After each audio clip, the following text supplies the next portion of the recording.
A service of KIBMradio.com, the Internet's home for an all old-time radio.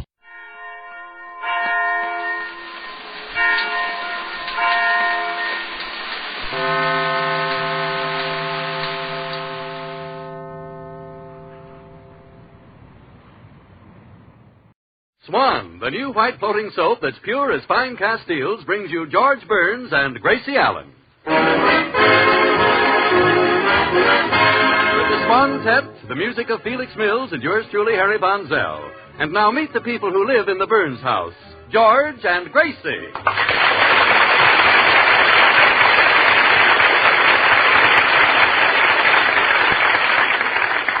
Well, it's morning in the Burns home, and George comes downstairs with a happy song on his lips, never dreaming that in the den Gracie is holding a special meeting of that horror of all horrors, the Beverly Hills Uplift Society.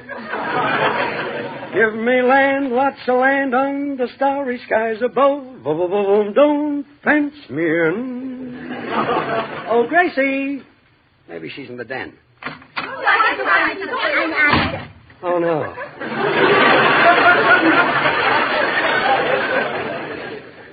Fenced in. Well, I'll see about that. Gracie, come out here. Coming, dear. Good morning, sweetheart. Don't good morning me. You promised that the uplifters wouldn't meet here anymore. Now get those old hens out of here. Old hens? Why, to look at them, you'd say they were girls in the 20s.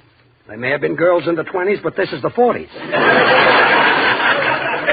Now, get them out of here. But, George, this is a special meeting. We've got to finish it. What makes it so special? Well, remember Tootsie Sagwell? That homely man chaser? I'll say I do. Well, hadn't you noticed that she's been away for quite a while? Yeah. I thought she'd been drafted. No. The girls of the club decided that she must get a husband, so we raised a fund. The Tootsie Sagwell While There's Life, There's Hope Fund. What did you do with it?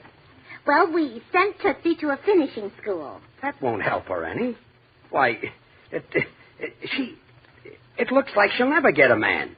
And when Tootsie walked by a bunch of men, there never was a wolf whistle. Oh, there was, too. And now that she's been to a finishing school, I bet she can whistle without putting her fingers in her mouth. It's ridiculous. Why waste your money on that dame? Oh, well, you don't understand, George. It's a business deal. Tootsie agreed that when she lands a rich husband, she'll pay us all back with interest. Great idea. You each own a piece of Tootsie, huh? Oh, no. We didn't subdivide her. The whole girl's going to get married. I still say it won't work. Tootsie's got nothing. Oh, George, how can you say that? Tootsie's a very smart girl and very progressive. She's even ahead of the president. Ahead of the president? Sure. She's just starting. He's just starting after the 4Fs. Tootsie's been after them for years. Look, break up the meeting. Well, we can't, darling. We're waiting for Tootsie. Now, excuse me, I'll have to get back. Oh, now, come to order, girls. Come to order. Now, Tootsie will be here soon, and we should plan our campaign. Any suggestions, Blanche? Well, now that Tootsie's been to finishing school, we should try to find a cultured man for her. Does anyone know an eligible writer or artist? Well, there's Rudolph Crippen, the animal painter. Rudolph Crippen. Where is his work exhibited? At Ocean Park. He touches up the horses on the merry-go-round. Let's have him touch up Tootsie. Oh, Clara. Have you a suggestion, Olive? No, but I just had an awful thought. Suppose Tootsie is so changed that she won't want a husband, and then we lose our investment. Oh, no, we wouldn't, Olive. Even if she felt that way, she's still a member of this club, sworn to obey the will of the majority. Say, that gives me an idea. If we find a man, we should make him a member, too. Then he'll have to do anything we say, such as marrying Tootsie. Oh, that's a marvelous idea. But this man isn't going to be easy to find. He's got to be single. Not too young. Not too bright. Not too handsome. Where can we find a man like that? Excuse me for intruding. No one answered the front door. Can I come in? Girls, do you see what I see? It's him, in the flesh. Yeah, and so much of it. Huh? What's going on here? Oh, girls, I want you all to meet that unmarried, currently employed, nationally famous radio announcer, Harry Von Zell. Oh. Well, Gracie, I wouldn't say nationally famous. Oh, no? No, I think world famous is more like it. Because just about everyone in the world has heard me say, Swan, the new white floating soap, is pure as fine Castiles.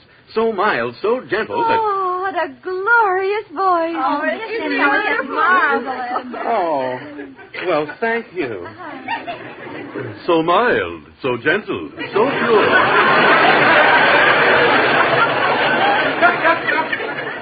Doctors recommend Swan for bathing babies.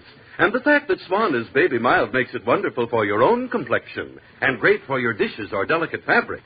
Mr. Von Zell, how does it happen you've never gotten married? Oh, I'm too shy. Gosh.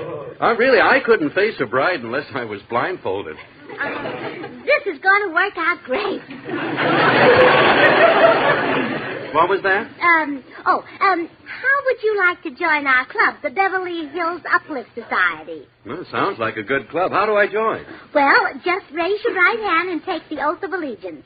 Can I raise my left hand, too? Why? Well, I just washed them with Swan, and they look so nice. You know, that's why you should use Swan for your dishes. You not only get loads of suds, but baby mild Swan helps keep your hands looking soft, smooth, and lovely. No kidding. Well, just raise your right hand and repeat after me. On my honor as a woman... On my honor as a woman... I'm not a woman. Oh, well, we'll change that to whatever you are. Now, here, read the oath. I promise not to flirt with men or wear too much lipstick. Well, we'll take that one out for you. Thanks. I promise to share my pre-war girdle with the other members. Well, we'll take that out, too. No, don't take it out. I'll be glad to share mine. Oh, Harry, you're sweet. Now, make the last promise. That's the most important one. Mm-hmm. Yeah. Lastly, I promise to do anything that a majority of the members decides I should do. Wonderful. Now you're a full-fledged member of the Uplift Society. Girls, let's give the club cheer. We always smile and laugh. We never, never frown. For the Uplift will never let us down. Wow!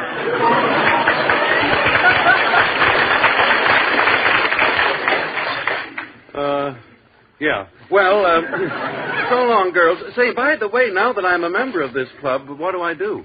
Well, now, we thought that you might take over one of our investments, Sagwell Incorporated. Sagwell Incorporated? Is that a business? And we can't wait to give it to you.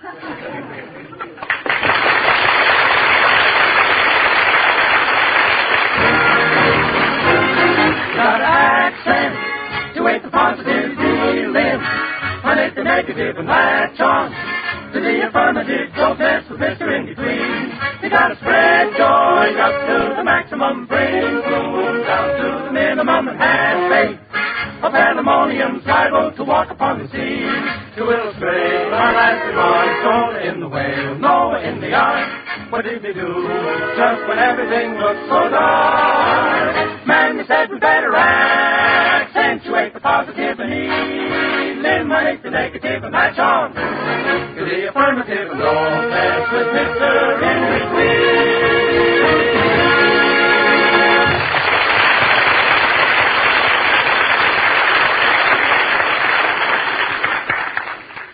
Well, girls, our worries are over. When Tootsie becomes Mrs. Harry Von Zell, we'll make a nice profit on our investment. Gracie, are you positive that Mr. Von Zell has plenty of money? Oh, sure he has. He's a radio announcer. Why, they make a fortune just selling things backwards. I hope Mr. Von Zell doesn't want a glamour girl. What he wants makes no difference. Now that he's a club member, we give the orders. That's right, Blanche. According to the bylaws, he has to do anything we tell him to do. I wonder if Dan Johnson would like to join. May I come in? Well, How do you do, my dears? It's frightfully decent to see you again. Oh, Tootsie, lift your veil. Let's see what the finishing school did for you. Very well. There. Tootsie, I don't think they're quite finished. Oh, really, they've done wonders. For instance, they taught me not to use makeup. It's more refined. Yeah, and it's tidier, too. Now when you smile, you won't get lipstick on your ears. What else did they teach you, Tootsie? Oh, how to increase my appeal. I learned a lot by balancing a book on my head. If the book was Forever Amber, you could have learned more by reading it. The thing that impresses me most, Tootsie, is the way they improved your speech. Thank you. Yeah,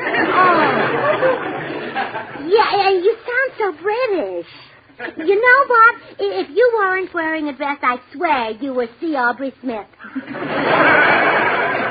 Shall we tell her the news, Gracie? Oh, sure. Tootsie, we have the most exciting news for you. Oh, indeed. So few things excite me now that I've acquired culture. What is it, my dear? Well, we found a man for you. A man? Whee! Oh, you mean a person of the male gender? Yes, of the opposite sex. What is the gentleman's name? Harry Von Zell. And he's loaded, Tootsie. Ooh, let's get him before he sobers up. No, Blanche means that he has plenty of money. And remember, when you take him for better or for worse, we get our share of the better. Oh, I'll keep my bargain, girls. You can think of me as a bond that pays off at face value. Let's just think of you as a bond. Oh, gee, I can hardly wait to become Mrs. What's his name again? Von Zell. Oh, cute. Can I try out my finishing school techniques on him? Oh, what sort of techniques, Tootsie? Oh, lots of them. For instance, they taught me the helpless technique. Men adore girls who can't do anything for themselves. Oh. Well, let's not take any chances on it missing, Tootsie. Before you try it, I'd better see how it works out on George. All right, Gracie. I'll go in and be very helpless. George? Yeah? Scratch my nose. Scratch your nose? Yeah, it itches. Why not scratch it yourself? All right. Lift my hand. What's wrong with you, Gracie? I'm helpless. Bring me a chair. It's a chair right in back of you. Push me. Oh, stop. If you want to sit down, sit down. I see a speck of dust on the chair. Well, brush it off. That big heavy thing? Look, I'm busy. You better run along. Carry me out. No. Well, Tootsie, don't use that one. It's no good. Well, they taught me another technique that might work. You pretend to be the vigorous outdoor girl who goes in for sports. Oh. Well, wait. I better try that one, too. George. Now what? Want a raffle?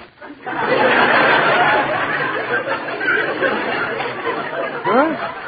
Or maybe you'd rather shoot a few chukkers of tennis. Chuckers of tennis? Oh, I know. Have you got a hock? A hock. I'd like to play some hockey. Gracie, do you feel all right? Sure. Want a raffle? I don't want to wrestle. Oh, afraid I'd beat you because I'm in the funk. Sweetheart. I'm a great athlete. Do any running? Sure. Well, get on your mark and dash out of here. Tootsie, that's no good either. Oh, I don't know. Well, it doesn't matter. I'll just use my natural charm. Gracie, in case you get another Oh, hello, Tootsie. How'd you do, George? Back from finishing school, huh? Rather. And I'll bet I do look a bit like the old Tootsie. No, you look like an older Tootsie. Gracie, did she have anything to do with the stuff you were pulling? Well, yes, in a way. We were trying our techniques for her to use in capturing Harry Von Zell. Harry Von Zell? So that's your game. Well, I'll put a stop to that. I'll tip him off. Oh, gee, Gracie, now you spoil everything. Oh, well, now, don't you worry, Tootsie. He can't do a thing. We made Harry a club member. And he took the oath. And if we vote that he marries you, he marries you. Oh, how wonderful. You will all vote for me, won't you? Oh, it'll be a landslide. You couldn't lose if you were a Republican.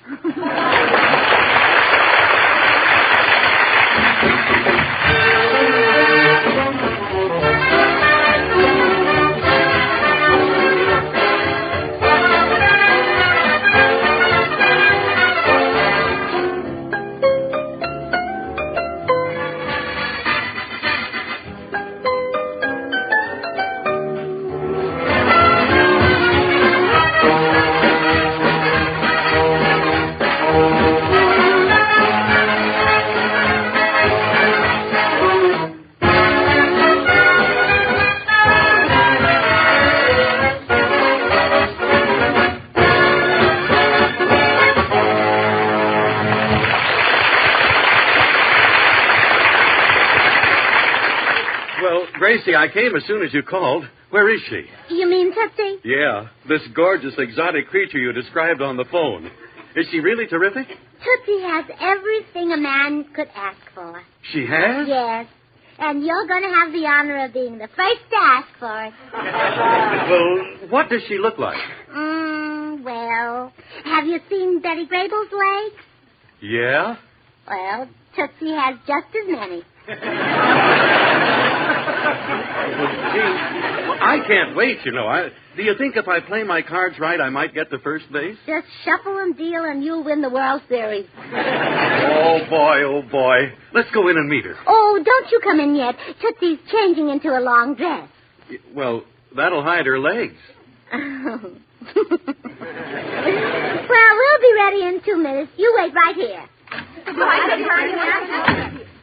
Dum-dee-dee-dee, Dum-dee-dee-dee. Harry, Huh? Harry, I've been looking all over for you. Why? Gracie is going to try to get you married to a broken-down dame named Tootsie Sagwell. Broken down? Gracie says she's fresh out of finishing school. Cultured and refined, a girl I can look up to. You'll have to look up to her. She's 6'3". 6'3"? What does she weigh? 92 pounds without her broomstick. Wait a minute. Now, there must be some mistake. Look, George, if I marry someone, she's got to be irresistible, sensational, loaded with sex appeal. You know, my equal. Look, Harry, those girls in the Uplift Society didn't pick you for your charm. They want what you've got in the bank. What I've got in the bank? No, they can't have that.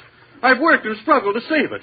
Don't let them take it, George. Don't let them take my Swan soap. Harry. They know that Swan's the new white floating soap that's pure as fine Castile. Harry. They know that Swan is so pure, so mild and gentle, that it's a perfect baby soap. And gosh, if it's great for baby, it must be wonderful for my tub or shower, my hands and face. Harry, calm down. They're not after your Swan soap. They're after your money. Well, I don't... Money? You know, cash, moolah, mazuma. That stuff the sponsor gives you every week. Oh, you mean lever lettuce? Correct. Oh, say, you know, George, that's not all the sponsor gives. Did you know he'll give a free bar of pure mild Swan to every baby born during 1945? That's to help baby's tender skin get the proper care right from the beginning. Your grocer or your druggist has all the details. Harry, listen to me. You're in a spot. Well, come in. Good morning, Mr. Burns. Oh, hello, Mr. Postman. Hey, you look troubled. I am. Trying to save Harry here from getting married. A fate worse than death. Oh, you don't believe in marriage, Mr. Postman? Oh, personally, I think that every man should enjoy married life. But with a woman around, how can he enjoy it? Well, here's your mail, Mr. Burns. Just some bills. Yeah, just some Hey, I've got it. What? A plan. Huh? And Mr. Postman, stick around. We'll need you. Now, look, Harry. You go in there and meet Tootsie. Pretend to be crazy about her. Agree to marry her, then leave everything to me. Yeah, but George... When I come in, just take your cue from me. It's your only chance. Okay. Oh, now, quiet, girls, quiet. Well, here he is. Tootsie, I'd like you to meet Harry Von Zell. Oh, Mr. Von Zell, you're handsome, you're charming, you're wonderful. Well, thank you. And you're Tootsie Sagwell. Well, that's that. Now, when are you two getting married? Oh, please, Gracie, there's no need to rush Mr. Von Zell like that. There should be a period of courtship first. 2 or even 3 hours. Well, we'll do better than that. You can be married tomorrow, honeymoon on Wednesday, and Thursday morning we'll have a welcome home party at Harry's bank. Excuse me, Harry. The postman wants to see you. Yes, I have some bills for you, Mr. Von Zell. Bills? From your creditors. Oh, yes, bills. Where are they? The truck is parked outside. My goodness. It takes a truck to deliver his bills? Yes, ma'am. And a trailer for the summonses. Mr. Von Zell, are we to understand that you're broke? Flat. You mean that all that bulge in your hip pocket is just hip? Yep. Oh, go and never darken our powder room again. Yeah. Well, girls, we'll never take another man into our club. Well, I'll have to be running, too. My wife wants me to see her lawyer about a divorce. Oh, you poor man. You must feel terrible. Yes. Well, goodbye. Remember, keep smiling. Oh, wait, Mr. Postman. Then there's a chance that you may soon be single? Yes. Have you any money, Mr. Postman? Oh, I have a little nest egg. Well, I know just the hen who can hatch it. I beg your pardon. For nothing. Girls, all in favor say aye. Aye. Good. Mr. Postman, raise your right hand and repeat after me. On my honor as a woman. On my honor Well, as a here we woman. go again.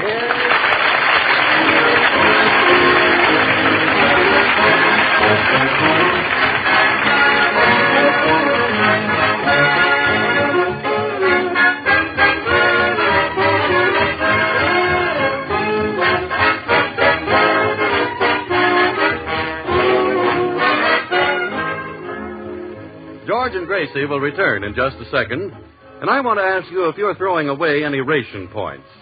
Because you are if you're not saving your used kitchen fat. Remember, you get 2 red ration points for every pound of waste fat you turn in. And that's big help under the new ration schedule. But most important, that waste fat is needed right now and needed desperately. So, how about it? Now, here are George and Gracie. George, you'll be happy to know that the uplifters are not going to meet here anymore. Wonderful. We're going to get a little club room of our own. That is, if our husbands will chip in for decorations. Glad to. What sort of decorations do you want? Oh, just a few fur coats to throw over the backs of the chairs. Good night.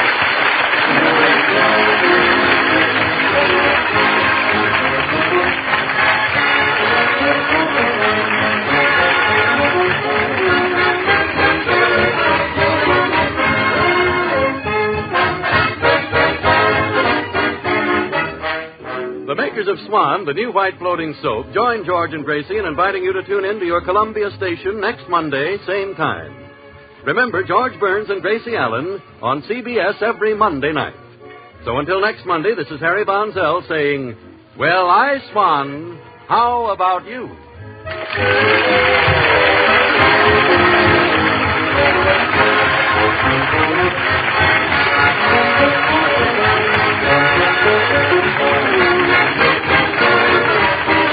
This is CBS, the Columbia Broadcasting System.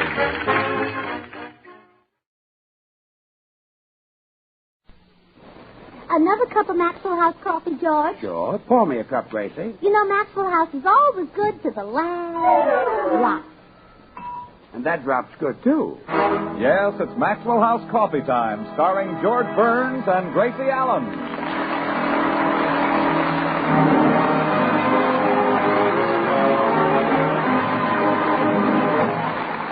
With yours truly, Toby Reed, Hans Conried, Gail Gordon, Elliot Lewis, Bea Benaderet, Meredith Wilson and the Maxwell House Orchestra, and Bill Goodwin. For America's Thursday night comedy enjoyment, it's George and Gracie. And for America's everyday coffee-drinking enjoyment, it's Maxwell House. Always good to the last drop.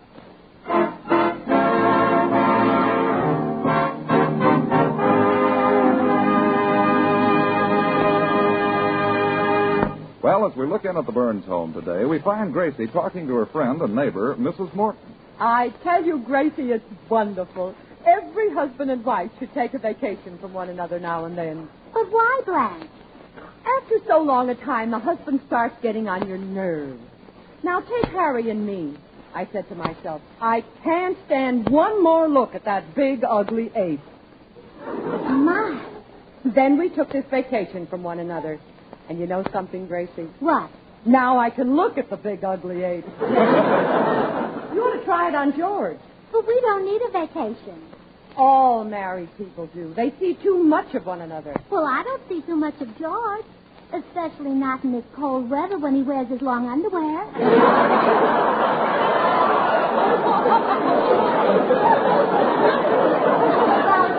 All I see are his nose and toes. Listen, Gracie, sooner or later, any husband gets on your nerves. If you were married to President Truman, he'd get on your nerves. If you were married to Clark Gable, he'd get on your nerves. If you were... Wait a minute. I'd like to stay married to Gable a little longer.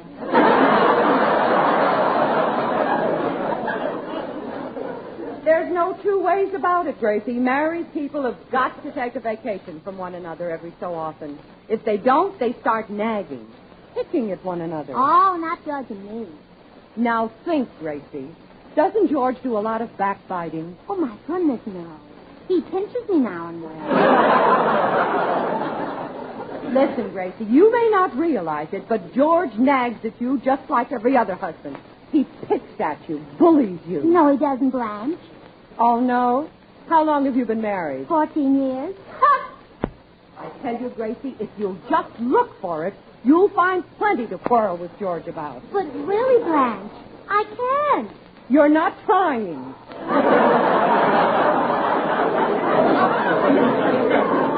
Look for the hidden meaning in what he says to you. Those little subtle slams and digs. Why, he's treating you like a dog, and you don't even know it. He is? Certainly. Well, he can't get away with that. Atta girl. Oh, just wait till he comes home. I'll fix him. Now you're talking. Oh, I'll teach him to nag me after I've given him the best years of my life.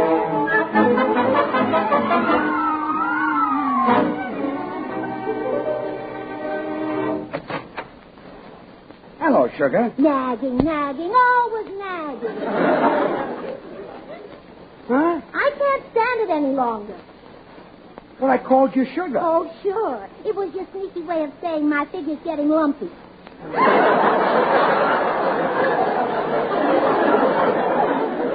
That's not true. You've never been slimmer in your life. Oh, I'm just a bag of bones, huh? Gracie, something has gotten into you. Now I'm lumpy again. I mean, you're not yourself. How dare you talk to a strange woman?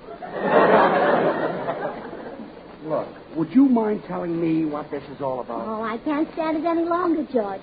You always nag me, pick at me, bully me. No, I don't. Oh, no? How long we been married? 14 years. Huh? What does that mean? I don't know, but it was very convincing when I heard it. Look, Gracie. Let's face it, George. We're getting on one another's nerves.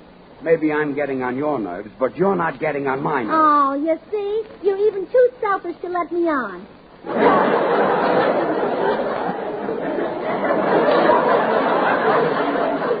Now, wait a minute. Unless we're careful, I can see what the future holds for us. I'll pack up and leave you. I'll go to Reno. I'll get a divorce. I'll find another husband. Things like that can break up our marriage. Gracie, are you serious? Yes, dear. There's only one solution. We've got to take a vacation from one another. Oh, darling, I couldn't stand it without you. I love you. I adore you. you're part of me. Nagging, always nagging. I said you're part of me. Well, if I'm part of you, I'm lumpy again. But we can't go on this way, fighting, bickering, sitting at each other like cats. We don't do that. We do, too. If we don't take this vacation from each other, our marriage will go... you see, we're sitting at each other. Do you mind if I sit down? This whole thing is making me a little dizzy. Now, look, George. Here comes Mr. Jester, the Texas oil man. Maybe you could vacation on his ranch. I don't want a vacation. And I don't think you're going to have a vacation. But come in. Howdy, little lady. Hello, Mr. Jester. Howdy, little man. Hiya, Tex. You know, I was just telling George that he ought to take a vacation in Texas, but he doesn't want to. What? No, don't get excited. I think Texas is beautiful. How dare you sit there and say that Texas is beautiful? Isn't it? Yeah, but when you speak that name, stand up. I'm sorry. Yeah, that's better. Much better. Yes, sir. Now, for a real vacation, you come down to my home state. You ain't lived till you seen Texas. And I can tell by the way you look that you ain't seen it.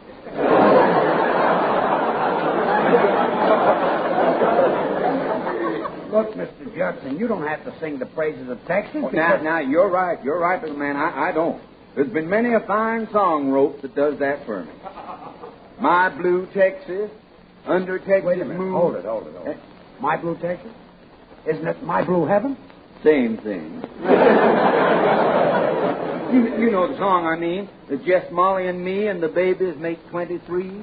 Oh, no, Mr. Judson. That's just Molly and me and the baby makes 3. Not in Texas. Well, I've got news for you. I'm not taking a vacation in Texas or anyplace else. Even if I wanted to, I couldn't afford it. I'm not as rich as you are. Rich? Why, I only got 30 million. Last time I saw you, you had 29. Yeah? Well, my wife had a little hard luck. With trouble home. Yes, she did. Yeah, she sure had hard luck. She went out to the garden to get a radish, yanked out one with an extra long root, and up come another darned Orwell.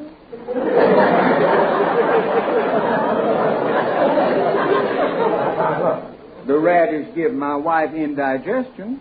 Oh, my goodness, she really hit the jackpot. From one radish, she got oil and gas. She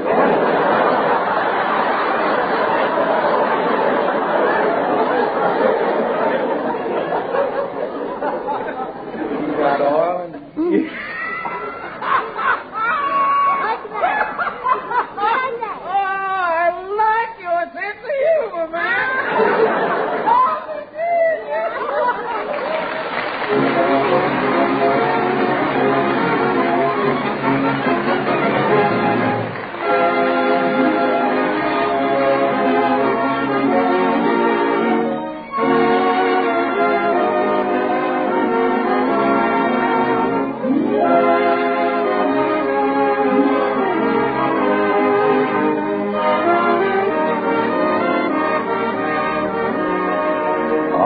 Sweet mystery of life. Very timely, Meredith. What with the 89th anniversary of Victor Herbert's birth coming up in a few days?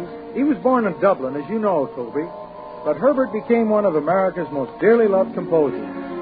We're all sentimentalists at heart, and there's a charming sentimental quality in almost every song he composed. Yes, and don't forget the stories of his operettas.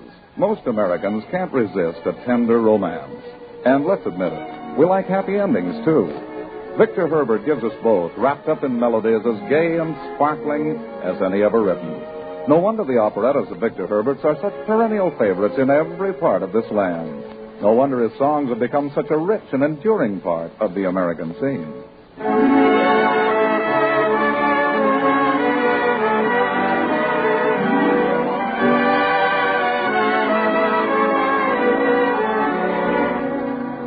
And just as a rich melody has made Victor Herbert's songs such a popular part of the American scene, so too has the superb flavor made Maxwell House the favorite brand of coffee on the American scene.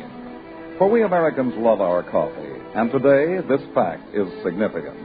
More people buy and enjoy Maxwell House than any other brand at any price. The reason for this nationwide preference is simple. It's flavor. That mellow, good to the last drop Maxwell House flavor you can credit to the skilled blending of these premium coffees. Manazali's for mellowness.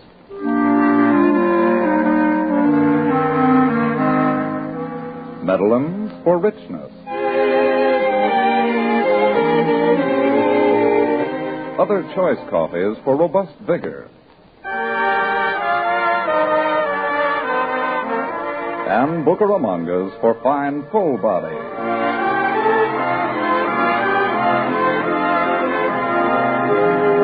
All painstakingly combined in a truly great blend, radiant roasted to flavor perfection. And brought to you roaster fresh 2 ways, either in the familiar blue tin or in the brand new ultra vacuum glass jar. Friends, tomorrow why don't you enjoy America's favorite brand of coffee? You can do it for just a fraction of a penny more per cup than the cheapest coffee sold. Insist on Maxwell House. Always good to the last drop.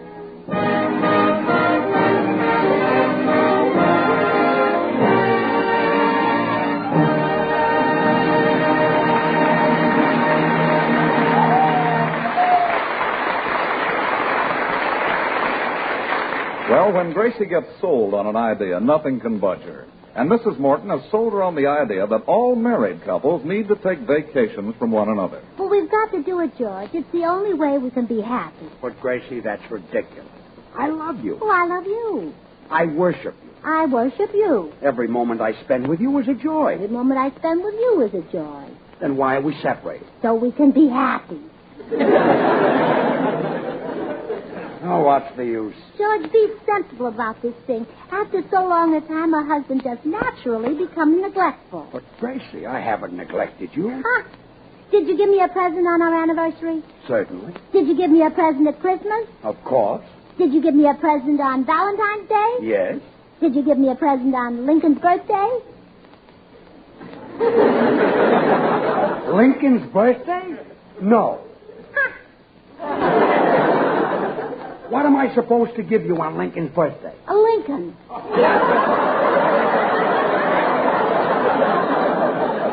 Look, Gracie. We need a vacation, George. This is murder. Let me... Come in. Hello. Oh, hello, Meredith. Hello, Meredith. Say, Meredith, maybe you can reason with Gracie. You two have got heads just alike. Well, I believe her hair's a little longer than mine. Just barely. Look, Meredith, I'm in trouble. Gracie thinks we should separate for a while. Oh, golly. Before you do a thing like that, let me tell you a story about a couple in Mason City, Iowa. This fellow was having trouble with the crows stealing his corn. He put scarecrow after scarecrow out in the field, but it did no good. Then one day he had his wife stand out in the cornfield. Well, sir, not only did the crows stop stealing the corn, but they brought back corn they stole 3 years ago. What's that got to do with Gracie and me separating? Nothing, but I wanted to tell the story while you were both still here.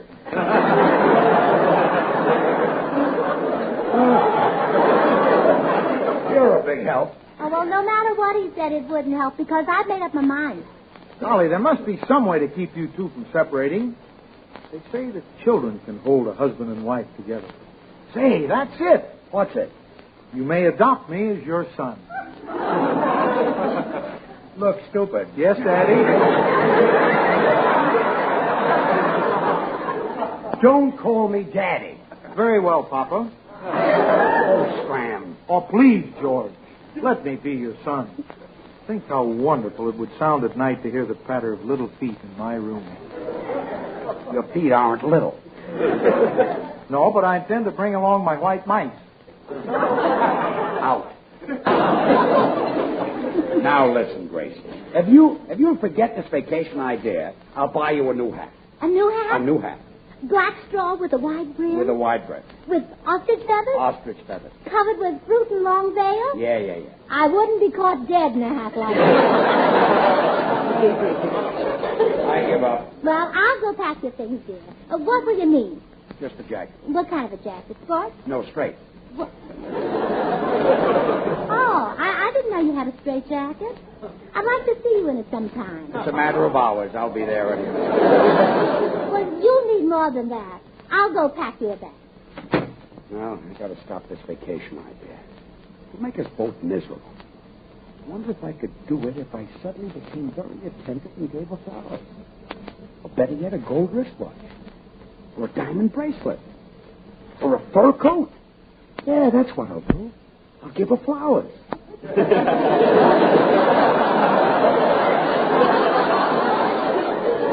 I'll have them sent right over.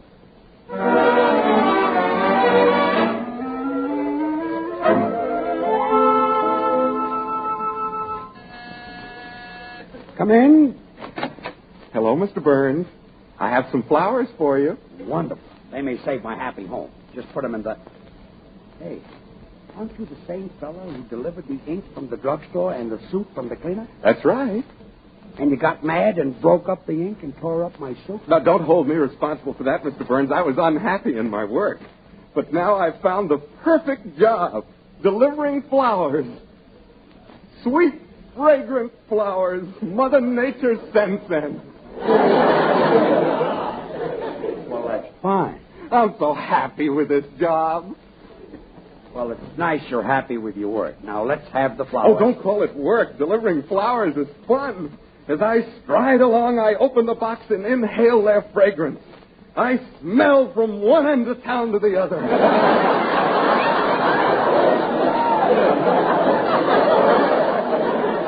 Look, I'd like the flowers. I'm so happy with this job.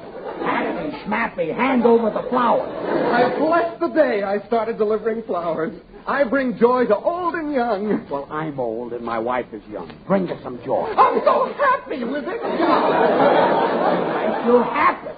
Do you know what gives flowers their fragrance? It's the pollen you sniff. Well, my wife will sniff the pollen. I promise you. Just give me Wait a minute. Some people are allergic to pollen. If your wife sniffs it, it might give her hay fever. Look, her eyes will water. Her nose will run. She'll sneeze. Gesundheit, you give me the flowers. She'll be miserable. She won't be able to breathe. She won't be able to eat or sleep. Look, Mr. She'll waste away to skin and bone. They'll take her to the hospital. Mister. She'll lie there in agony, hovering between life and death. Mister. And all because the florist made me deliver these stinking flowers. Look, well, they can't force me to ruin a woman's health. I won't do it. I'll quit this lousy job. Please give me the flowers. And murder your wife? Never. I'll trample him into the dust. I'll stop him.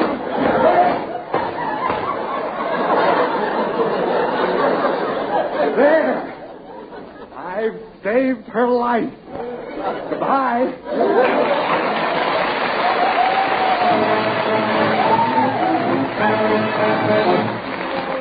Here's Meredith Wilson on the orchestra.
your bags packed in just a moment, dear. I've decided you should go to Palm Springs. But, honey, I don't want to go. Oh, now, dear, it's the only way to save our marriage, and besides, you'll love it there. That's where I went to get those beautiful grapefruit and dates at Christmas time. Oh, I remember driving through a town called 28 Palms. They call the place 29 Palms. Not after I go through.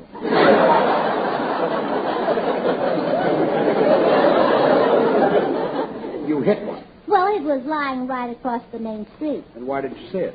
It wasn't lying there till I hit it. Look, Gracie, I don't want to be away from you. We're happy. We're compatible. We've got so much to hold us together. Now, why should we... Come in. Hi, Burnses. Hello, Bill. Bill, maybe you can help me convince Gracie. Convince her of what, George? That we have so much to hold us together. Oh, well, she has, but I never could figure out what's holding you together.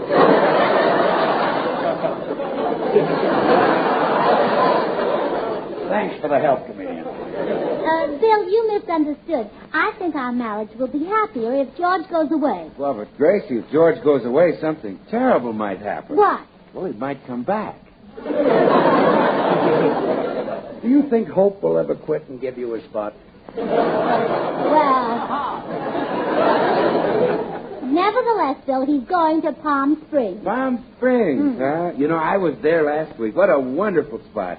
Sunshine, palm trees. I came back with a carload of grapefruit and oranges. Did you bring back any dates? No, my motto is love 'em and leave 'em. Gracie means the kind of dates you pick up on the palm tree. Oh, I picked up most of mine on street corners. No, Bill, I mean the kind of dates you stuff. That's the kind I mean, Gracie. They ate like crazy. Bill, we're talking about the dates you see stacked in a market. I saw some in the market, and boy, were they stacked. Intelligent, too, George. They were buying Maxwell House coffee. You know, with more than 1,000 brands to choose from, more people buy and enjoy Maxwell House than any other brand of coffee in the world. Well, when those girls found out that I sold Maxwell House, did they go for me? Well, they hugged me and they kissed me. Bill. I'm so happy with this job.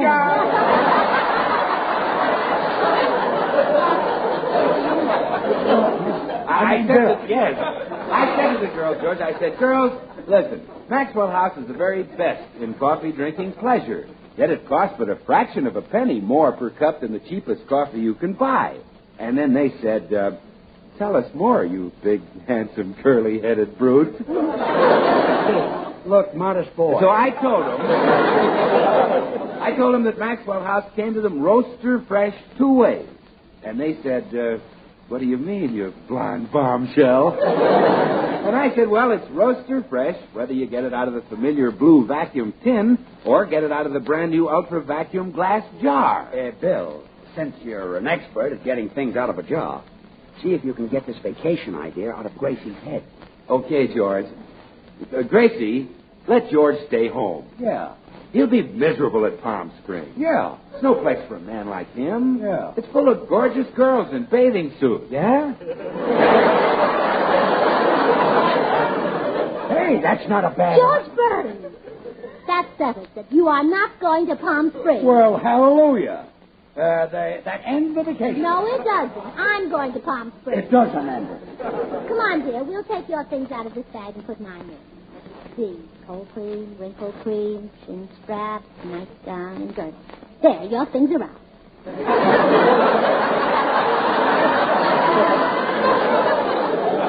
There must be some way to talk you out of this. I'll be right back.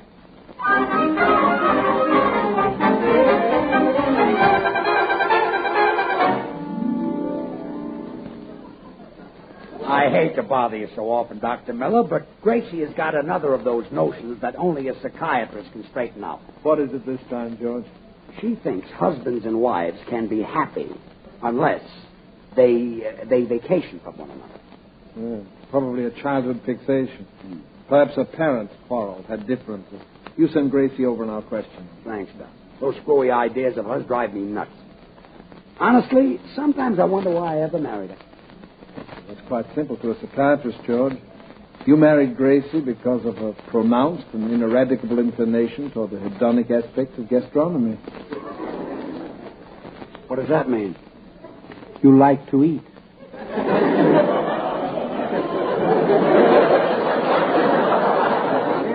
I'll send Gracie right over. And don't worry, George. I guarantee to make your home life just as happy as mine. Thanks.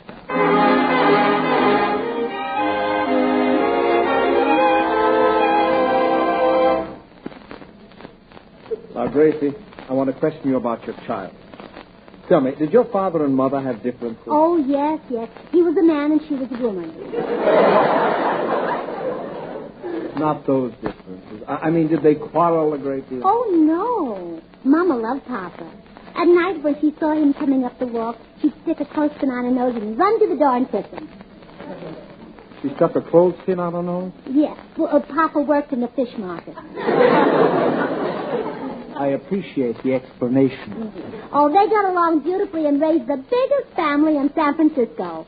How many children did they have? Well, I don't know. Mama never bothered to count them. She didn't count them? No. When school let out, Mama'd open the door, and when the house got full, she'd close it.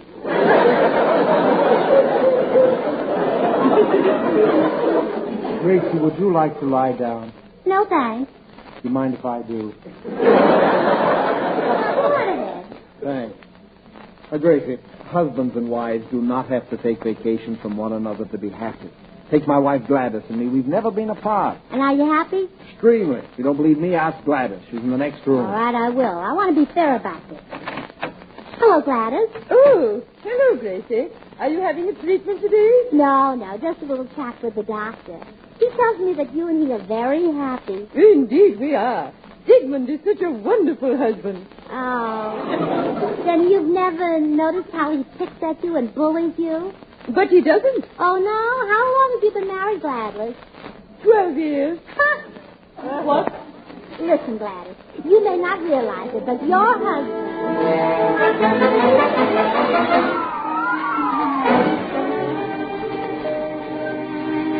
Well, Doc, how'd you make out with Gracie? George, I guarantee to make your home life just as happy as mine. And you did? Yes. Our wives just left together for Palm Springs. Oh, no.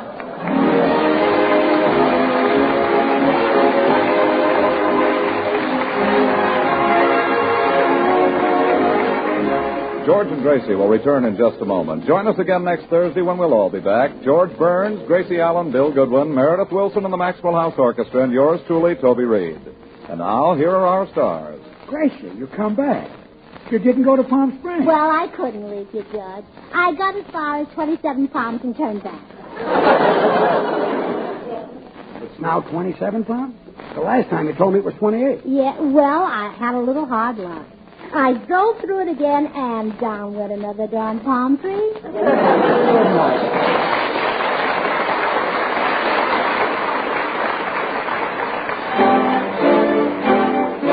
Good things. The easy way. Do you like good things the easy way? Then get instant Maxwell House coffee.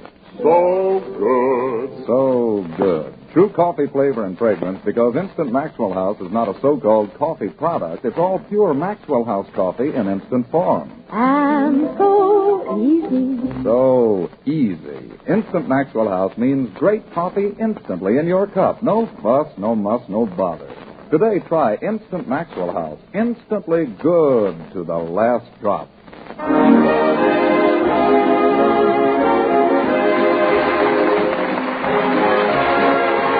Until next Thursday, good night and good luck from the makers of Maxwell House, America's #1 preferred brand of coffee. Always good to the last drop. The George Burns and Gracie Allen Show is written by Paul Henning and Keith Fowler. And now stay tuned in for Noah Webster Says, which follows immediately over most of these stations.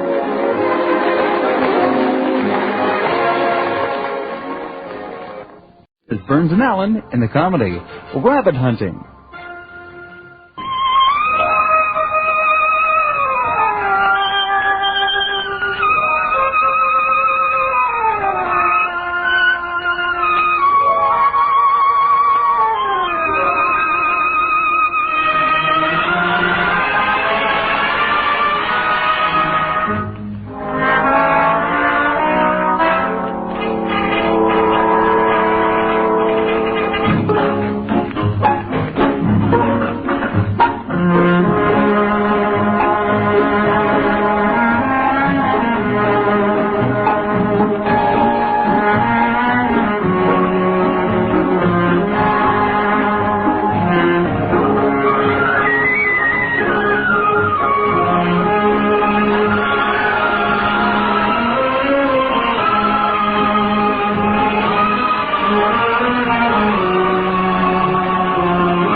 we join the Burnses today, we find them in a downtown department store taking advantage of a February clearance sale.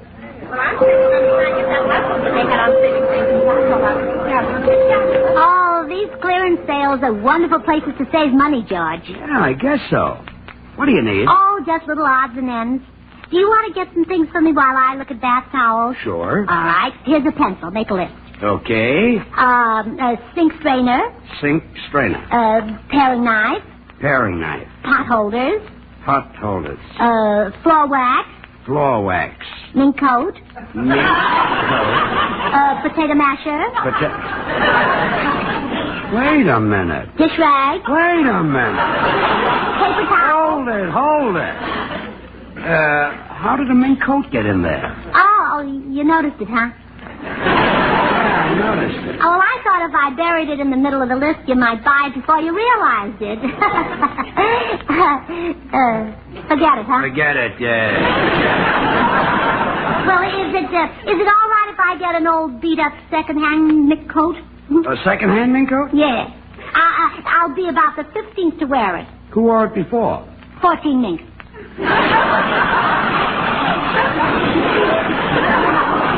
Gracie, I wasn't born yesterday. What do you take me for? A mink coat, I hope. Well, forget it. Now, let's buy those other items on the list. How many potholders do you need? 14. What kind? Mink. I'll sew them together. I said forget the mink coat. All right, dear.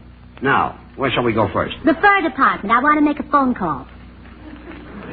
Make it from here. But up there, I can make it for nothing. Really? Well, sure. You get a free call with every mink coat. Gracie, you're not getting me into the fur department. Now, let's go on the elevator and we'll do our shopping. Going up. Step back in the car, please. Where are the kitchen utensils? Kitchenware's on the 4th floor. Step back in the car, please. We're packed in here like sardines now. Yeah, and my back itches. Would you scratch it for me, George? Sure. There. How does that feel? Fine, only a little to the left.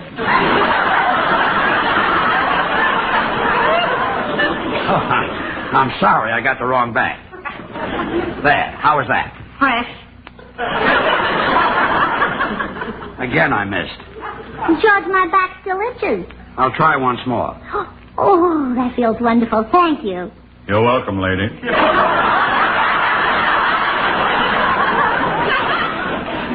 You did it? Then whose back am I scratching? Mine, and take it easy. Your nails are very sharp. Start the elevator, will you?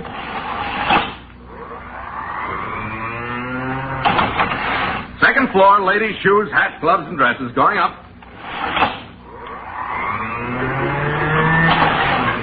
Third floor, ladies' fur coats. Oh, I think I'm going to faint. Quick, George. Take me off the elevator.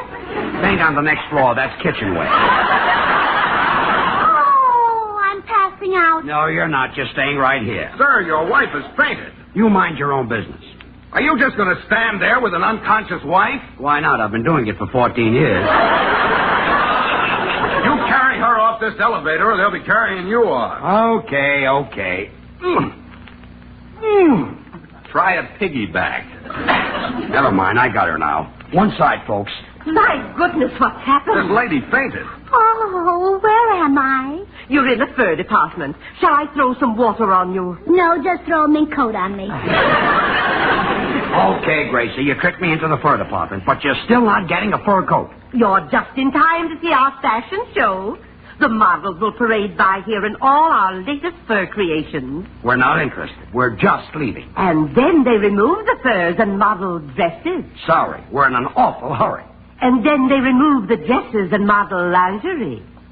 I guess we can stay a few minutes. Have them hurry with the fur show. Here comes the first model. This is lovely Siberia Kolinsky. How do you do, Miss Kolinsky? Kolinsky is the name of the fur. Oh, however, if you're the friendly type, the second model is Gloria Perkins. Oh, that Perkins fur is lovely. Perkins is the name of the model. Oh, now, this next one is Broadtail. That's nice fur. And here's a perfectly divine number. Note the full sleeves at extreme length. It took 12 beavers to make this coat. Really? How long did it take them? The beavers contributed their skins. Well, it's beautiful. Oh, and it feels so soft. Gracie, get your hands off the coat. Oh, I just want to stroke it, George. I won't hurt it, George. I just want to Take stroke it easy, George. Lenny. Take it easy. You know, this is awfully pretty. Maybe I was hasty about not getting you a fur coat. How much is this coat, miss? Only $4,300. Miss, you know that water you were going to throw on me? Yes? Well, you better throw it on my husband. He's fainted.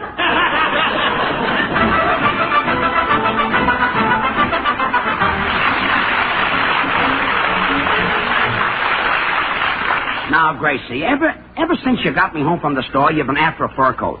The answer is still no. Oh, now you're turning on the tears, huh? Suppose I'm a brute. Suppose I treat you like a dog. No, you don't. Of course not. A dog has a fur coat. Oh, stop. Everyone has a fur coat but me. Cats have fur. Rabbits have fur. Even you have 3 hairs on your chest.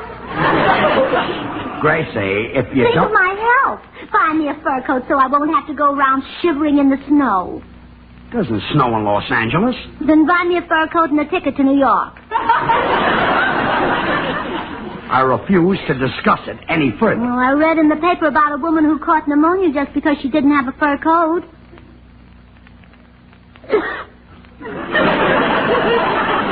Caught pneumonia and died. Better have your black suit pressed, George. George, marry again, but not too soon. Remember me a while. And George, take my insurance money and buy yourself a fur coat. I don't want you to go the way I'm going. Forget it, huh? Forget it. I'll go get lunch ready. You're all right, dear. What a woman I married. Oh, well, it's better than doing a skating act. Come in. Howdy, little man. Oh, hello, Mr. Judson. Say, I wish I had some of that Texas oil money of yours. Gracie wants a fur coat. Why, shucks, down home I got one for my wife and it didn't cost me nothing. I just went out in the woods and shot some rabbits. And you made her a coat? Yep, beautiful mink coat. Mr. Judson, you can't make a mink coat out of rabbit fur. These was Texas rabbits. Oh, I forgot everything is better in Texas. You bet your life. Why, Texas is better than the other 47 states put together. I'm surprised you admit that there are other states. Oh, why, sure. Them 47 states are the USA. Right. The United Suburbs of Amarillo. Mr. Judson, USA means United States of America. Yankee propaganda. I guess so. Now, you do what I done and shoot your wife a fur coat. Of course, it was easy for me because I'm a dead shot. I just drawed a bead and plugged that rabbit 4 times. Well, if you're such a good shot, why did you have to plug it 4 times? I done it a purpose. I knew I was going to make a coat out of it, so I shot in the buttonholes.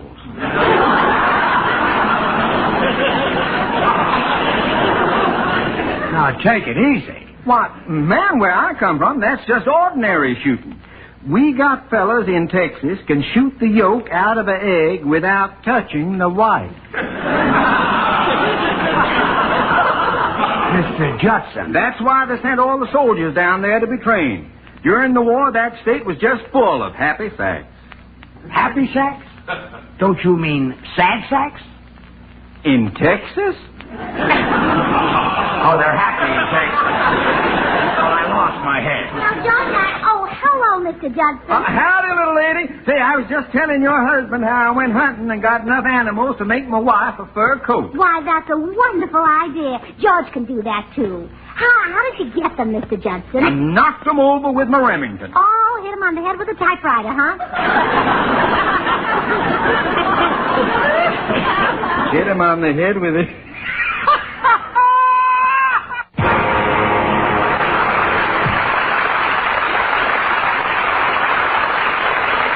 listen, Gracie, just because Mr. Judson shot a fur coat for his wife doesn't mean I can do it. Well, why not? Well, he's good. That guy can shoot a rabbit blindfolded. Well, so could you if you saw a blindfolded rabbit. Suppose I shot a couple of rabbits. Would you be satisfied with a rabbit coat? George, I'd rather have a rabbit coat from you than a mink from Saks. Really? Can I have a mink from Saks? No. I'd rather have a rabbit from you. I see. Well, thanks. Come in. Hello, Gracie. Hello, Joe. Oh, hiya, Dr. Oh, Dr. Miller, I'm so glad you're here. You're a psychiatrist. Now, maybe you can reason with George. What about? Well, I could have a fur coat if he'd go out in the woods and get the rabbits, but he doesn't think he can. Why, of course you can, George. It's the law of nature that man should wear the skins of animals because he's more intelligent. Yeah, huh? Certainly. That's why Gracie can wear a rabbit skin coat. If the rabbit was smarter than Gracie, it would wear a Gracie skin coat. I never thought of it that way. Hey, a hunting trip might be fun. Would you like to come along, Doc? Oh, I'd love to. I've got a wonderful shotgun, new automatic type. You just insert a magazine. Oh, isn't it wonderful? You can hunt and read at the same time.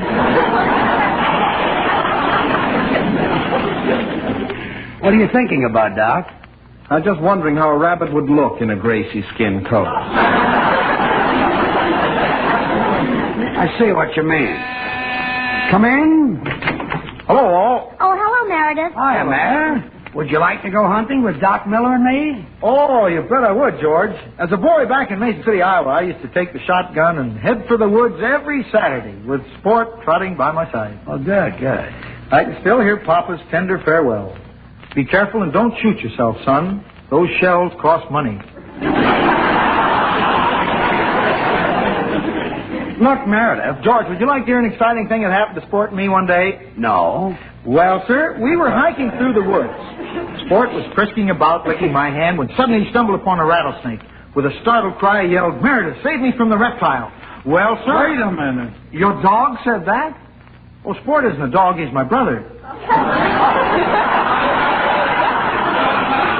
Well, sir, you said he was licking your hand. Yeah, I've been eating a peanut butter and jelly sandwich. Well, sir, goodbye, Mary. George, you don't wish to hear the finish of my story? No. Very well. I'll plan on going hunting with you. Good, and you don't have to worry about shooting yourself. I'll pay for the shells. Thank you. Goodbye, all. Goodbye, all. What are you thinking about, Doc? There goes another skin for the rabbits. Yeah, that puts them 2 up on us. Well, perhaps we can even the score on this hunting trip, huh? Well, why don't you invite Mr. Judson and Bill Goodwin to go along? Oh, good idea. I'll bet that Judson's a crack shot. Oh, not as good as George. I remember the time George went hunting with a bird dog, a pointer, and a setter at his heels, and a big sack over his shoulder to carry the game in. He only fired 3 shots, but when he got home, that sack was full. What was in it? Bird dog, a pointer, and a setter.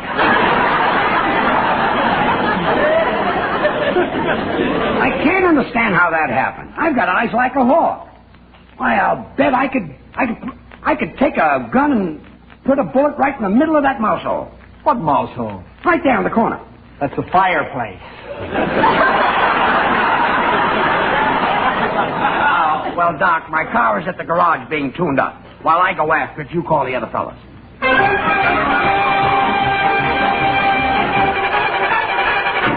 Your car's all ready, Mr. Burns. Look at the way I tuned up that motor. Swell, swell. I'm going on a hunting trip this afternoon, and... Wait a minute. You're the fellow who's been giving me trouble for weeks now. You always had a different job, and you always lose your temper. Only because I was a poor, frustrated soul, pushed into jobs where I didn't belong by the fickle finger of fate. I see. But now that I'm a mechanic, I do things that really help people. Good. Why, I ground your valves. I scraped your carbon. If you want me to, I'll adjust your gasket. No, my gasket is fine. I'm so happy with this job. Glad to hear it. Let's have my keys, please. Being a mechanic has taught me a lot about life, too. Life is a piece of machinery, and we're all parts of it. Some of us are cogwheels, some of us are spark plugs, and some of us are just nuts.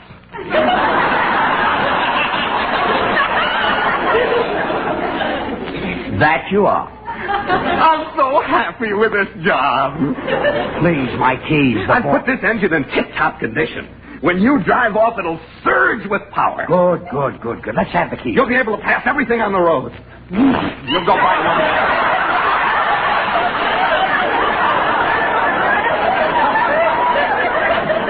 You'll go by another. Okay. Right by everything. Now give me the keys. I'm so happy with this job. I can see you now zooming along faster and faster. 50, 60, 70, 80, 90. Wait a minute. Driving that fast is very dangerous. I won't drive fast. Give me the keys. I'll drive fast. You might lose control. You'll skid. You'll go off the road. I'll go 5 miles an hour. The keys. You'll crash into a tree and be thrown out of the car. You'll land on your head and get a concussion. I'll ride a bicycle. The keys. You may recover, but for the rest of your life, you'll have blinding headaches. And all because the garage made me tune up this motor. I use skates. My keys. Well, I want no part of it. I'll quit this lousy job. Please, let me have the keys. And give you a concussion? Never. I'll take my monkey wrench and wreck this motor. When I sit up... 1 second. 1 second. Wait a minute. There. I've kept you from having a headache. Bye.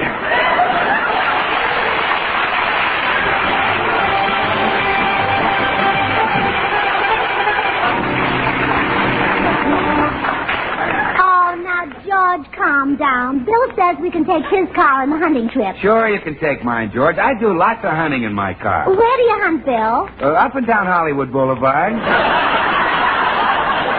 Oh, but there's no wildlife on Hollywood Boulevard. Oh, silly girl. This is a different kind of hunting we're going to do, Bill. So for once, get your mind off women. Well, okay, George. From now on, I'll concentrate on Mother Nature and the trees and the flowers. Good. Are you an outdoor lover, Bill? Oh, yeah. Not bad indoors, either.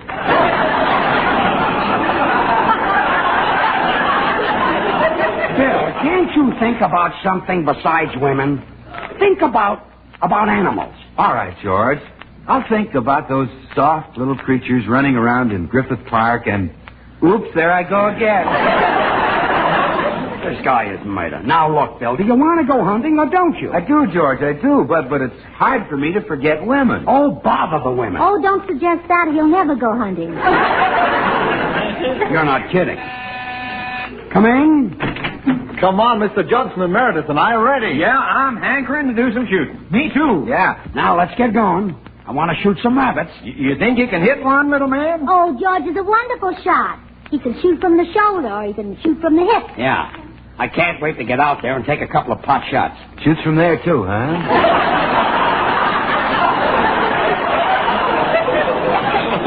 Let's go.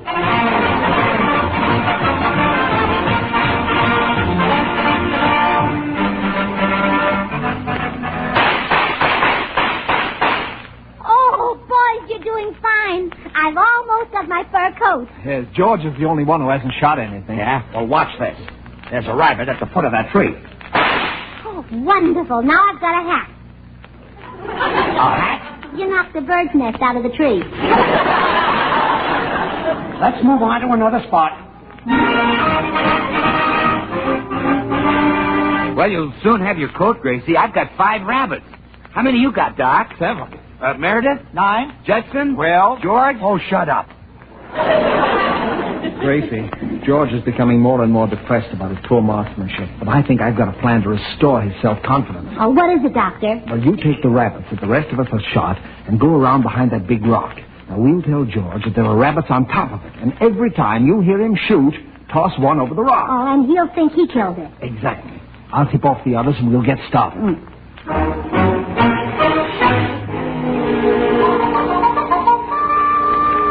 George, look. There's a rabbit on top of that rock. Where? I don't see it. It's there. Shoot. Okay.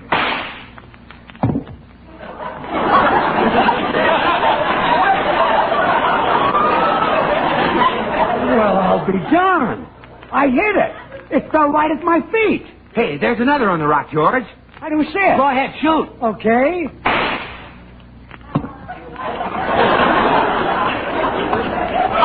I got one. Yonder's another one, George. Same spot. Where? I can't see. Never mind. Just shoot. 3 in a row. Boy, I got eyes like a hawk. There's another one, George. See right there on top Never mind, I can see it. Hey, I'm terrific. Bang, and I've got a rabbit.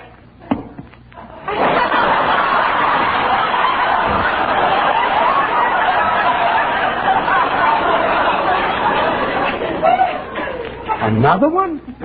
But I didn't even shoot. I just said bang. Well, I'll be hanged. Wait a minute. There's something phony going on here. Bang, bang. I thought so. Who's behind that rock? Nobody but us rabbits. Gracie, come out of there. Making a fool of me in front of everybody. Now, don't blame Gracie, George. We were all in on it to help you. Yeah, we were. I don't need your help. You can all go home and leave me here alone. I'll get my wife a fur coat. Well, when will you be home, dear? I'm not leaving these woods till I've shot something. Well, at least come out in November to vote. Never mind. Just run along. All right, dear, and whatever you shoot, I'll wear it.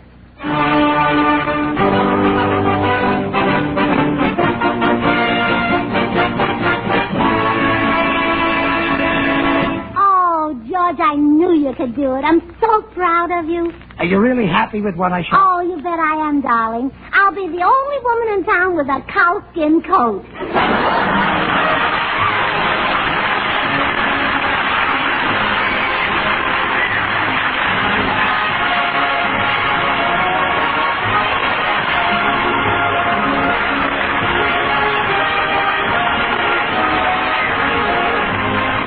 Bill Goodwin speaking. The Burns and Allen Show has been a presentation of the United States Armed Forces Radio Service, the voice of information and education.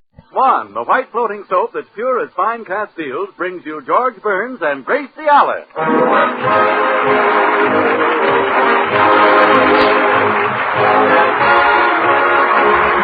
With the music of Felix Mills, the Swantet, and yours truly, Harry Von Zell. Well, yesterday was a lovely Sunday, so George and Gracie went for a walk. But it was also Father's Day, and several people stopped to pat George's cheek and tell Gracie what a sweet old gentleman her father was. Well, it's still the topic of conversation as we look in at the Burns home. The idea. Those people thinking you're old. Thinking you're my father. I've never been so mad in all my life.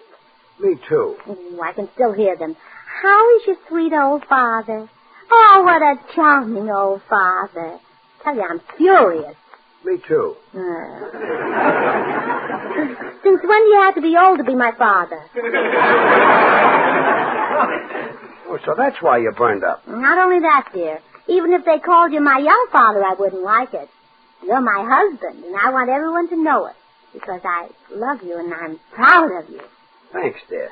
I want everyone to know that I was courted by the youngest, handsomest, most charming, most sought-after star in show business. Thanks. But I married you because I love you. Thanks. Well, certainly you've got a few lines in your face. But maybe that's my fault. Maybe I haven't been a good wife. Oh, sure you have, honey. Oh, no, I haven't. I worry you. I'm always running out and buying a new hat without even asking your permission. Oh, well. Oh, Judge, I hereby promise I'll never buy another hat unless you surprise me and ask me to. Okay. All right. I'm just vain, selfish, extravagant, and terrible. Now, honey, I forgive you. Please, don't cry. I'll do anything to keep you from crying. A new hat might help. I thought so. Okay, go buy a new hat. Oh, now see, isn't it nicer when you surprise me? That way it doesn't worry you. Yes, much nicer, yes. And that's the way everything's going to be from now on, dear. We're going to concentrate on making you young. Now, the first thing on our campaign will be to buy you some new clothes. Look at that old blue serge thing you're wearing. I guess it is a little shiny. Shiny? If you ever break the seat of your pants, you'll have 7 years bad luck. Okay, I can use a new blue serge. Oh, no more of those conservative old man suits. You're going to the store where Van Johnson and Alan Ladd and Frank Sinatra buy their clothes. And I'm going along to watch.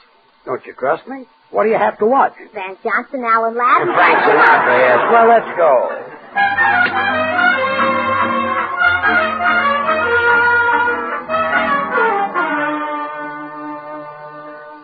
Now, you be looking at the suits, George. I'll see if I can get a clerk to wait on us. You're being very optimistic.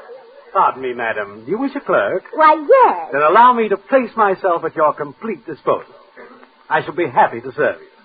Take your time in choosing what you want. If you wish to change your mind, feel free to do so.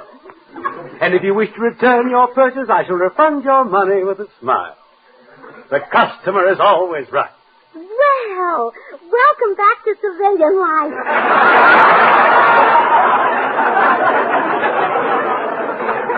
How did you know I'd been in the Army? Well, for a clerk to talk like that, you must have been overseas for the last 3 years. What can I show you, madam? Well, I want you to sell my husband a youthful suit of clothes. Something with zip and color to it. You see, he's the conservative type. I know the type well. Tall, distinguished. Shall we say he looks like a fine, handsome banker? Shall we say he has the appearance of a well-groomed, intelligent-looking doctor? Yeah, let's say that. It might be fun. But actually, he's in the radio business. He's an entertainer. Oh, well, then this is just the store for him. We sell Sinatra his ties and Crosby his shirts. Good. My husband is their type. Oh, fine. Would you say he had Sinatra's figure or Crosby? Well, a little of each. From his shoulders to his waist, he's Sinatra's. And from his waist down, he just Crosby's right out of his clothes. Oh, here comes my husband. Now, remember, we've got to make him think he looks young. Oh, yes, indeedy. Young enough to wear young clothes. I understand. Well, Gracie, did you get a clerk? Yes, dear. This gentleman will wait on us. Hello, son.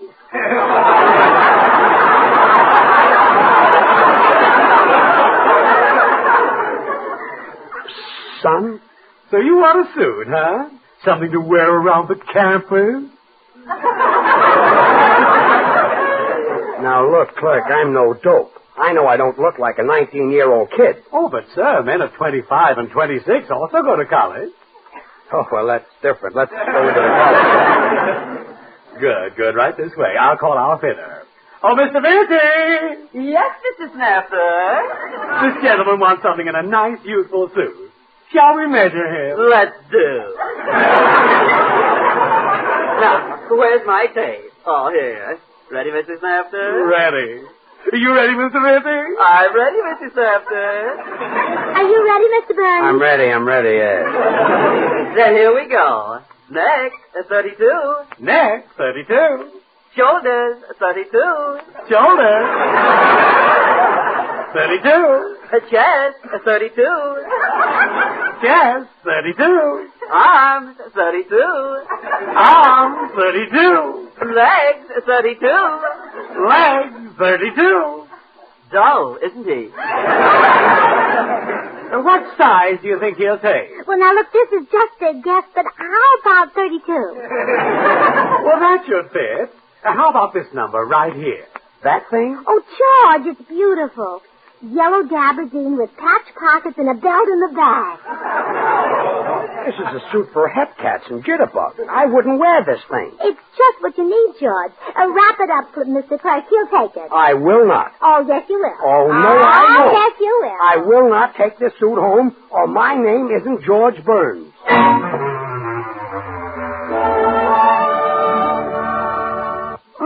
It looks wonderful on you, Henry.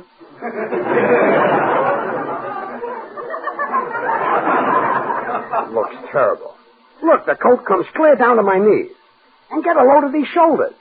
They must be 4 feet wide. There's a ton of padding in here. Oh, is that padding? I thought those were your own shoulders. Really? I say some pretty silly things sometimes, don't I? Yes. Oh, look. Here comes Harry Von Zell. Now, I'll prove it's a lovely suit. You can leave it to Harry. I'd love to leave it to Harry. Or anybody else who'd take it. Come in. Hi, Gracie. Hello, Joe. Oh, Harry, isn't that a beautiful piece of material? It certainly is. Why don't you have it made into a suit, George? This is a suit. Yeah, it's supposed to fit that way. It's a sack suit. Looks like it's still got the potatoes in it. George, why did you buy this outlandish thing? To make him look young. Oh, Gracie, you can't make him look young with clothes. Well, he's certainly not going around without them. I mean, you have to work on his face. Oh, what's the matter with George's face? What's the matter with it? Pull up a chair, Gracie. This will take a little while. Now, in the first place, George's face is full of... Harry, I wash my face with Swan soap, you know. Oh. Yes. Well, as I was about to say, it's full of charm and personality. And why not? That face is washed with Swan, and Swan's the white floating soap that's pure as fine Castile. Why, Swan's so pure, so mild and gentle that doctors recommend it for even a baby's tender skin. So it must be great for George's tub or shower, his hands and face. Yes, sir, Swan soap is responsible for George Burns' handsome, charming face. Why so fast? I had to hurry up and say that before television came along. Of course, I can take my time about saying that Swan's swell for doing dishes. You not only get loads of fast-working suds, but Baby Gentle Swan helps keep your hands looking smooth and lovely. Boy, Swan's the soap that's swell for everything. Well, I'm going to take the suit back and get my 1750. You will not. Oh, I can't wait for you to wear it to our radio broadcast. Oh, honey, if I wore this to our broadcast, the people would laugh at me. Yeah, and we don't want to be different, do we? I'm going into the den. Oh, now see what you've done, Harry. You've upset George. If he's going to look young, he has to smile and laugh and be gay. And, say, that's an idea. Oh, I heard a marvelous joke at the beauty shop yesterday. I'll go in and tell it to George. George? Yes? What are you laughing at? Oh, I can't help it. It happens every time I think of that story. What story? You mean you haven't heard it? I don't know. How does it go? Well, it seems there was a man. Go on. Oh, you haven't heard it, huh? Doesn't sound familiar. Oh, well, good. I'll tell it to you. Now, this man said to the streetcar conductor, "Which end do I get off?"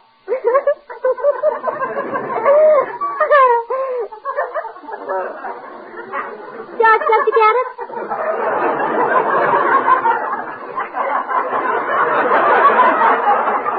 That's the whole story? Well, there was another line, but I couldn't wait for it. I was double parked.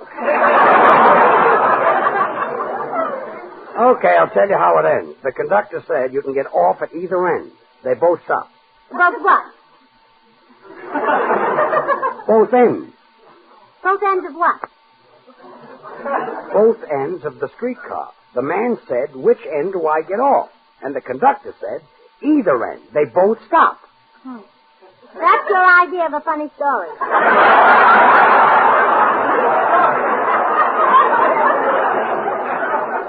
I didn't tell it. You told it. I didn't have that silly finish to it. You didn't have any finish to it. Well, no wonder you can't laugh with that sense of humor.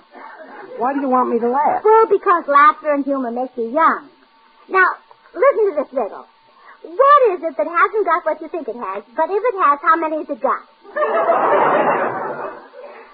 Feel younger? I feel younger, yes.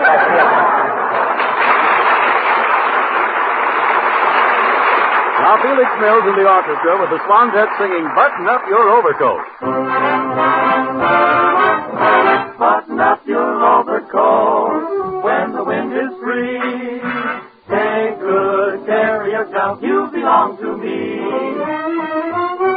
Eat an apple every day, get to bed by 3. Just take good care, you belong to me. Be careful crossing streets.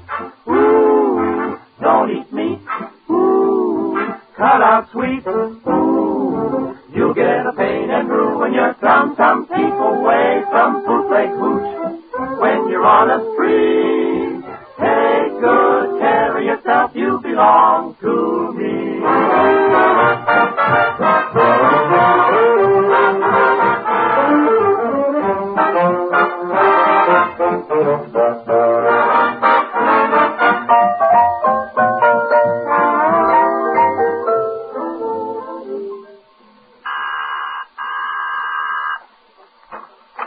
Good afternoon, Mrs. Burns.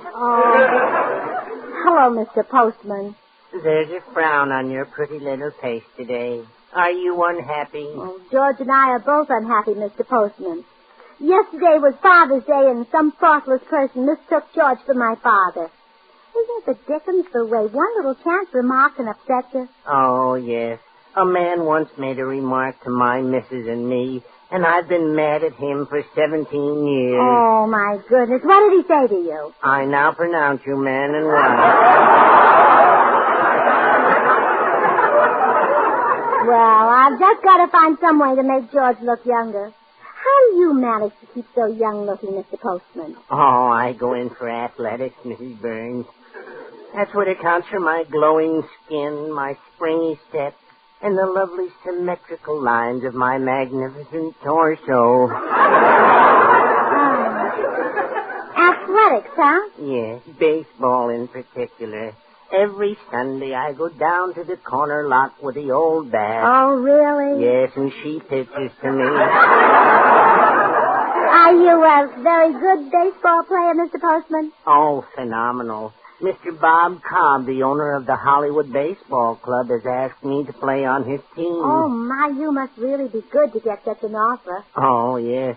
My team won the championship back in college. I'll never forget that big game. It was the 9th inning. There were 2 out and the bases full.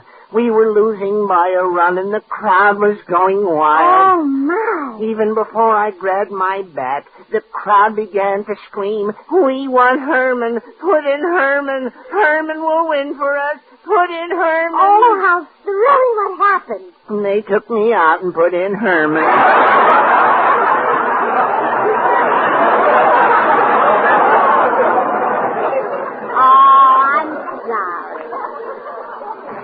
But, Mr. Postman, you give me an idea. If baseball can keep you young, maybe it can do the same for my husband.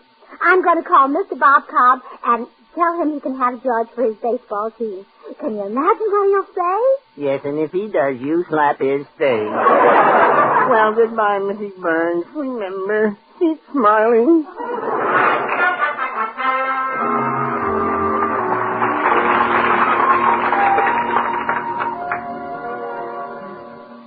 Oh, thanks for coming over, Mr. Cobb. My husband will make a great baseball player for your Hollywood team. Your team does play baseball, doesn't it? Well, there's a little difference of opinion about that. Could I have a look at Mr. Burns? Oh, sure. He's right here in the den. Well, do you think you can use him? I'm afraid not. The men on the Hollywood baseball team like fellas their own age. He's at least 20 years too young for my players. Who is he? Oh, a man I thought might want you to play baseball with his team. Me? Play baseball? Well, darling, I'm trying to think of something that'll make you younger. Some game or exercise Oh, I've got it. Dancing. That's what the young folks do. It is? Well, certainly. Whenever a boy or a girl get together, they dance. Now, suppose a soldier comes home. He hasn't seen his girl for 3 years. So he grabs her in his arms. And they dance? If Mother's there, they do. I see. Oh, I heard about a wonderful dancing school where they teach you the rumba and the conga. Learn those and we can go dancing. We go dancing now. I dance, don't I? Well, yes, dear, but the bunny hugger's out of date. Come in. What's going on, folks? Oh, hello, Harry. I'm trying to talk George into the conga. Oh, it's great. I was in a conga line last night. You see, George, it must be great if you have to stand in line to get it. Now, Harry, maybe George wouldn't be so bashful if you go to dancing school with him, huh? Oh, no, I can't, Gracie. I'm on my way now to the post office. I've got to mail this dime to Swan, Box 1, New York 8, New York, so I can get one of those swell baby pictures the Swan people are offering. It's a big picture in full color and no advertising on it. Just perfect for the children's room or anywhere else in the house. Well, can't you go dancing first? Oh, no, I don't dare, Gracie. Once that conga rhythm gets me, I just forget everything. My hips start swinging and the rest of me can't stop them. Well, the rest of you is out west. No, I want to send for that Swan picture, Gracie. You should just see it. It shows a lot of laughing little babies playing on a merry-go-round. It makes you happy just to look at it. Everybody ought to send for one. You mean you're afraid of a little simple rhythm like da-da-da-da-da, thump, da-da-da-da-da, thump. Now stop it, Gracie. Don't, will you? Now, I've got to remember. Send in for that picture. Lovely baby picture. Send a dime to Box 1, New York 8, New York. Send a dime to Box 1, New York 8, New York. He will talk our ears off. Got to get him out there. Open up the door, George. I will give him a shot. Gotta get that picture. Can't forget that picture.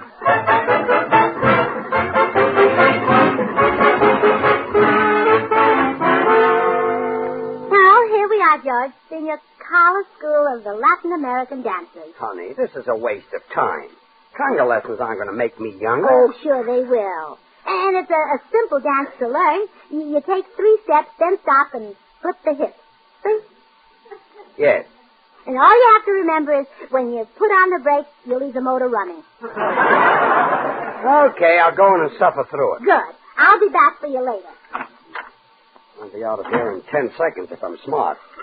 And I am smart. Ah, here is a new pupil for Lolita to teach. Yeah. Ah, bueno, senor. You will be a fine dancer. I can see the grace, the rhythm in your beautiful body. You can? See, Lolita will teach you everything in the book. She will? See. Now we are ready for the lesson. Put your hand on my waist. Okay. Oh. What is the matter? Your waist tickles my hand. Now we will begin the dance. When the music starts, watch my hips carefully, will you? You can count on me. Then we start the music.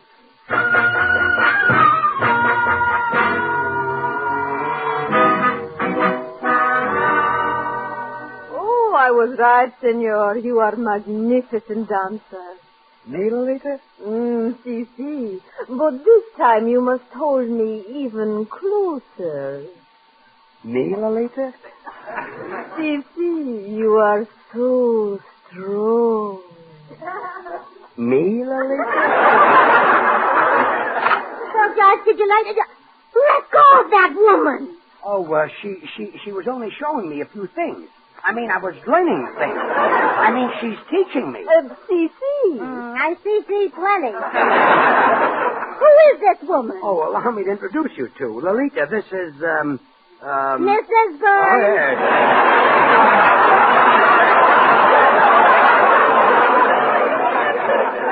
And, honey, you sure had the right idea with these dancing lessons.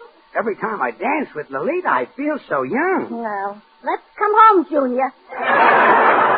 Oh, senorita, do not be so unfriendly. Remember the good neighbor policy. Yeah, Lolita is South American. See, I am South American from my head to my toes.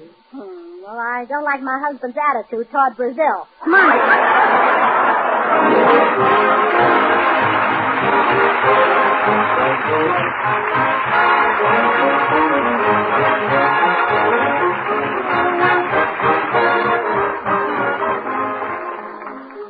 Gracie and George will be right back. I just want to let you know that the offer of a baby picture that I talked about is really on the level. You can get a swell big picture in full color, perfect for framing for only 10 cents. A picture that shows lots of happy, laughing babies really having a great time. Send your 10 cents in coin to Swan, Box 1, New York 8, New York. Swan, Box 1, New York 8, New York. And now here are George and Gracie. So you think I'm not young enough to dance, huh? Move the furniture back. I'll put on this record and show you some real dancing. Oh, George. Now, come here. You're hard. You're holding me so tight. Sure. We're really going to cut a run. You bet. Here we go.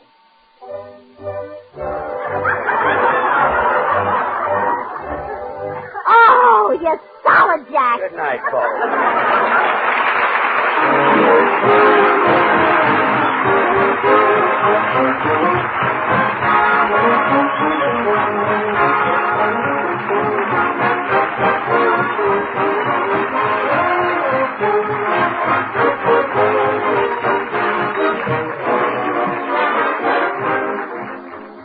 Friends, the makers of Swan, the new white floating soap, join George and Gracie in inviting you to tune in to your Columbia station next Monday at the same time. And may we remind you again to turn in waste fat regularly. It's needed for explosives and life-saving medicines. And don't forget the 2 red points you'll get for every pound. Remember, too, George Burns and Gracie Allen on CBS every Monday night. So until next Monday, this is Harry Von Zell saying, well, I swan. How about you?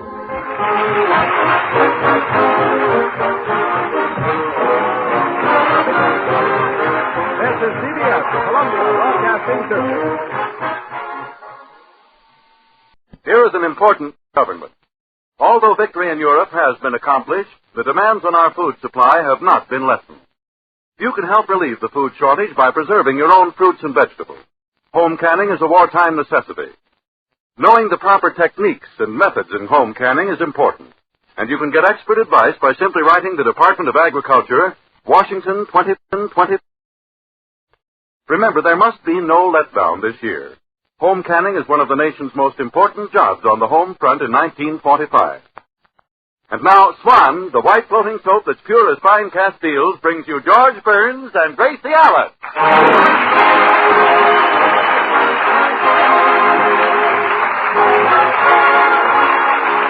With the music of Felix Mills, the Swantet, and yours truly, Harry Von Zell. Well, next week, George and Gracie are leaving for a tour of camps and hospitals to entertain our servicemen.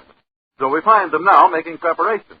Now, don't worry about the house while we're going, George. I've taken care of everything. The milk, the paper, the bakery man. Good. Nothing will be wasted. Good. Now, here's my plan.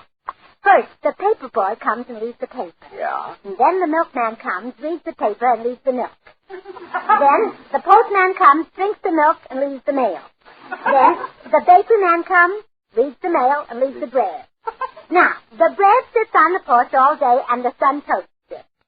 Next morning, the paper boy eats the toast and leaves the paper. Then the milkman comes, reads the paper,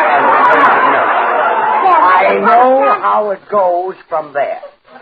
That I know. Now, let's take one thing at a time. You expect the sun to toast the bread? Well, George, this is California. The sun always... Better leave the toaster out, huh? Connected. Listen, Gracie, I've got a little suggestion. Why not stop the paper, the milk, and the bakery? Darling, that's a brilliant idea. I think it's even better than mine. Even. George, you're a genius. Oh, sure. That's not just a cabbage sitting on your shoulders. Thanks. That cabbage has got brains in it. It's a nice little TL. Let's just take the key to our house over to Harry Von Zell's and ask his mother to keep an eye on things first. What for? So burglars can't come in and carry off the furniture. Oh, don't worry about that. I'll figure out a burglar trap. We'll run the garden hose into the living room and fix it so that if a burglar opens a window or a door, it turns on the hose.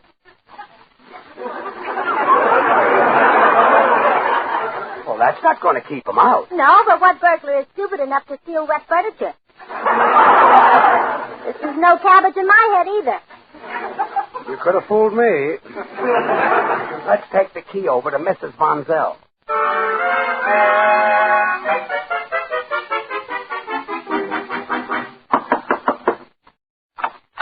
Well, George and Gracie, come in. Oh, thank you, Mrs. Von Zell. We dropped by to ask you if you'd keep an eye on our house where we're going. Yes, we're going on a tour of camps and hospitals to entertain the boys. Isn't that splendid? They deserve it. Those heroes have been bombing Berlin and Tokyo, laying those eggs on the target.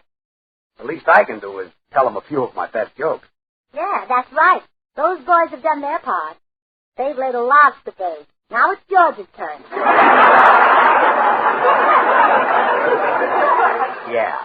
You know, Mrs. Burns, when Harry was a boy, I used to take him to see your husband in vaudeville. Oh, really? Yes.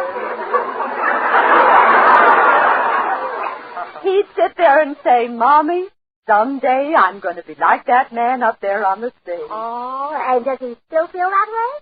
Oh, no, I beat that out of him years ago. But Mr. Burns has come a long way since those days. You bet. Just think. All the way from vaudeville to a featured spot on the Harry Von Zell program.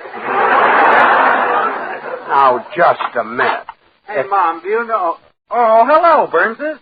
Harry, your mother thinks you're the most important person on our program. Oh, now, just a minute, Mom. There are a couple of people who are much more important than I'll ever be. That's better. One of the most famous teams in history. Now you're talking. The Lever Brothers. Huh? They're the ones who make Swan, the new white floating soap that's pure as fine Castiles. And they make it so pure, so mild and gentle, that doctors recommend Swan soap for bathing little babies. And if Swan soap is gentle enough for babies' tender skin, you know the perfect soap for your tub or shower, your complexion, must be Swan. Isn't he wonderful? Oh, yes. Nobody can say Swan soap the way Harry can say it. Or as often. Say some more, son. Oh, Mom. You have such a beautiful voice. And Swan, it's well funny.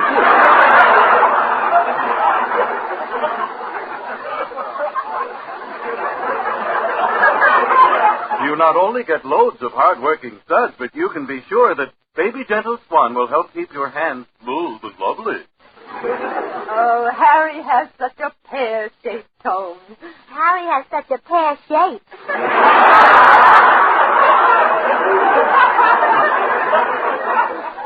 You know, my boy could have been an opera singer instead of just star of the Harry Von Zell program.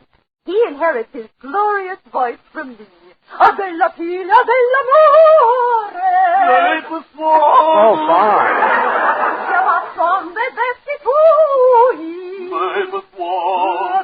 Come on, Gracie, let's go home.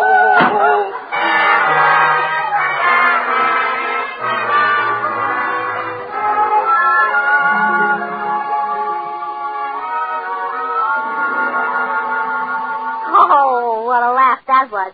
Mrs. Von Zell telling you that Harry had a great voice. You, the greatest singer the world has ever known. Oh, boom, boom, boom, boom, boom, boom, boom, boom, boom, say, have you ever been away? Ah, you're solid, Jackson. No wonder Lawrence Tippett would give anything to have your throat. Lawrence Tippett? You'd like to have my throat? Heard him say so myself.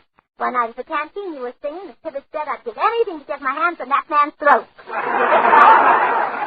There's no as grand as my land from California.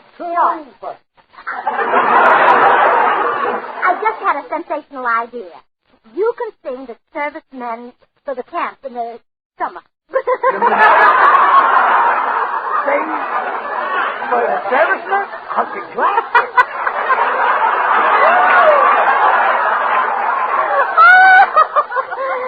Your voice will inspire our soldiers. Of course. My speaking. When they hear you sing, they'll want to rush right to Japan. Yeah. Come in. Mrs. Burns? Yes. I'm from Army Headquarters. The General suggested that I drop by and discuss your camp tour. Oh, fine. Come right in, Private. I'm a colonel. Oh, really? Somehow you look more important than that. Didn't you see his eagle? Eagle? Yeah. Can't you tell the colonel from his eagle? Well, I suppose I could if I saw them both together.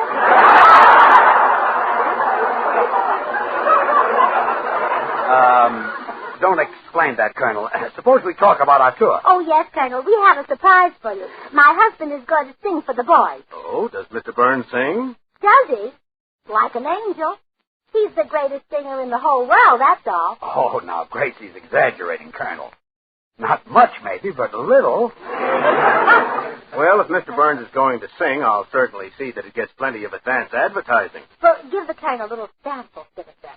Open up that glorious mouth and let the music pour from your throat like gas from a flamethrower. Well, okay, I'll give him the last 4 bars. Make me lose those Yankee Doodle. You can have them right one of them Yankee Doodle blues. Well, Colonel? Mr. Burns.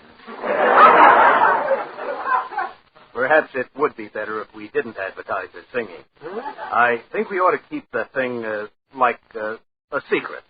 You, mean a military secret? Yeah, that's it. A top military secret. Don't talk about it to a soul. Oh, we won't. It might endanger the war effort, huh?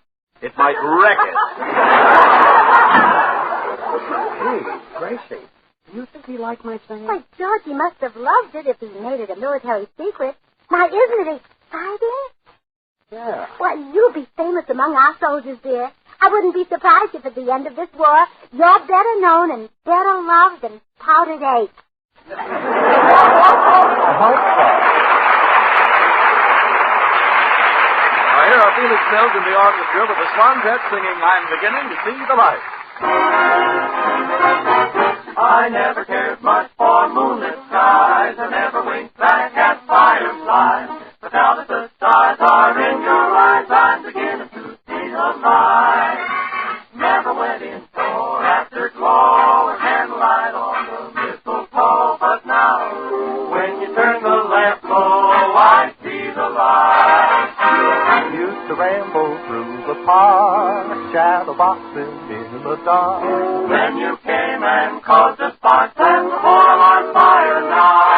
I never made love by lantern shine, never saw rainbows in my wine. But now, with your lips on mine, I'm beginning to see the light.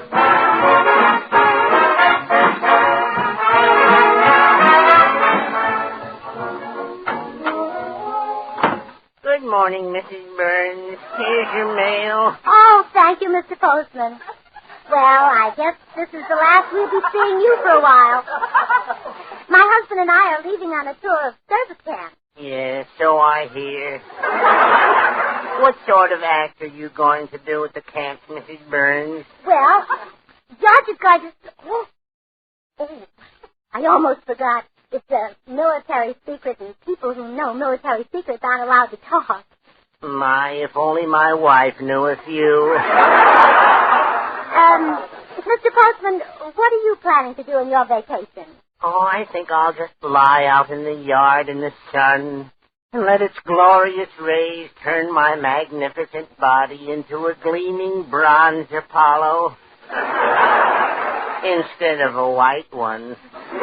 Oh, well, that doesn't sound like much of a vacation. Have you ever tried fishing? Well, last year I hired a boat and took my wife way out in the ocean. Oh, did you have any luck? No, she swims like a duck. My goodness. You mean she fell overboard? Yes, and I didn't even notice it at first. Then when I spied her in the water, I started to roll like mad. Oh, I should think so. Was no use, though. She caught up to me. But how could you leave her in the water? A shark might have attacked her. Why should I worry what happens to a shark? Oh, now look here, Mr. Postman. You have no right to talk about your wife that way. You've told me time and time again how ugly and ill-tempered she is. That's not nice. Remember, she's your wife. Well... You've even said you regret marrying her. Well... And you're always talking about how mean she is to you. Yes, I guess you're right, Mrs. Burns. But I never said I hated her, did I? Well, no. And I'll say it now. I hate her! Well, goodbye, Mrs. Burns. Remember, keep smiling.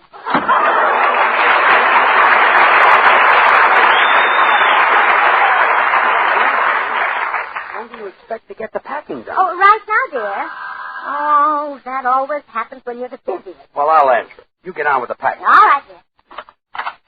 Hello, George. Oh, hello, Harry. Hello, Mrs. Monsell. Mr. Burns, I'm afraid I owe you an apology. After you left this morning, my son explained to me that it's not the Harry Von Zell program at all, but the George Burns program. You did, huh? Yes, I hope you'll forgive me, but you know how we mothers are. We like to imagine our sons amount to something. Oh, sure. Even if they're worthless no accounts, we're proud of them. I understand. I'm sure your mother feels that way about you. George, I also told Mama that we shouldn't expect to sing in front of you because you're a great singer yourself. Well, thanks, Harry. Sing something for Mama, George. Okay, I'll give your mother a little fill. I'd love Get to a call load you of this Rose, voice, dear. Mama. It's terrific. Go ahead, George. I'd love to call Listening you to George's Rose, dear. beautiful voice is like looking at a beautiful picture. Sing for Mama, George. Yeah. I'd love to It's call like you looking Rose, at dear. that beautiful baby picture the Swan people are offering. Oh, no. Oh, yes, they are, George. They are? They are. All you have to do is send a dime to Swan, Box 1, New York 8, New York, and they'll send you this beautiful picture in full color. It shows lots of happy little babies playing on their own little merry-go-round, you know. Makes you happy just to look at it. But go ahead and sing, George. Yes, I came all the way over to hear you. You might at least have the courtesy to sing. Okay. Then listen. I'd love to Mama, call you Rose, you dear. sent for one of those pictures, didn't you? Oh, well, of course I did, Roses son. fade away.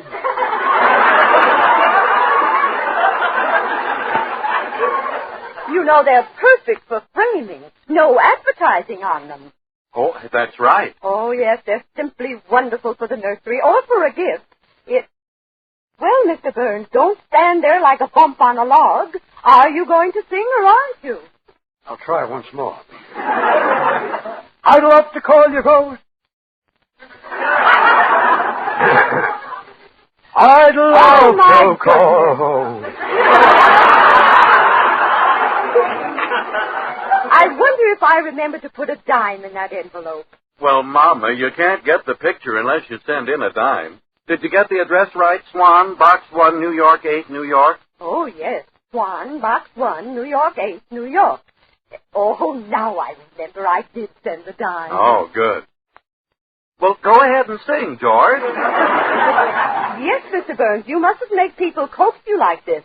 If you're going to be shy, you'll never get any place. Shy?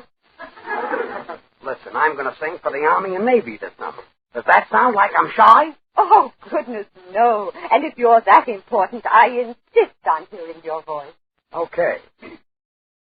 I love to call you Rose, dear, but roses fade away. Roses die when wintertime appears. Daisy.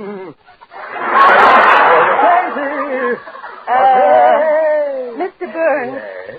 Yes. Where is the Army and Navy going to have you sing? All over. Maybe even overseas. They might even send me to Germany. Germany? Good heavens. Isn't unconditional surrender enough? Good day, Mrs. Von Zell.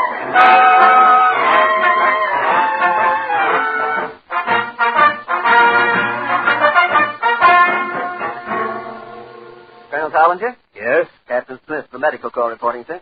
You sent for me? Oh, yes, Captain. I went by to see Mr. and Mrs. George Burns. They're ready to leave on their camp and hospital tour. Yes, sir. I want you to go right over there and give Mr. Burns an inoculation shot. Beg your pardon, Colonel, but we don't usually give an inoculation shot unless the performer is leaving the country. That's why I want you to shoot only Mr. Burns. I think after a few generals hear him sing, he may be leaving the country. Yes, sir.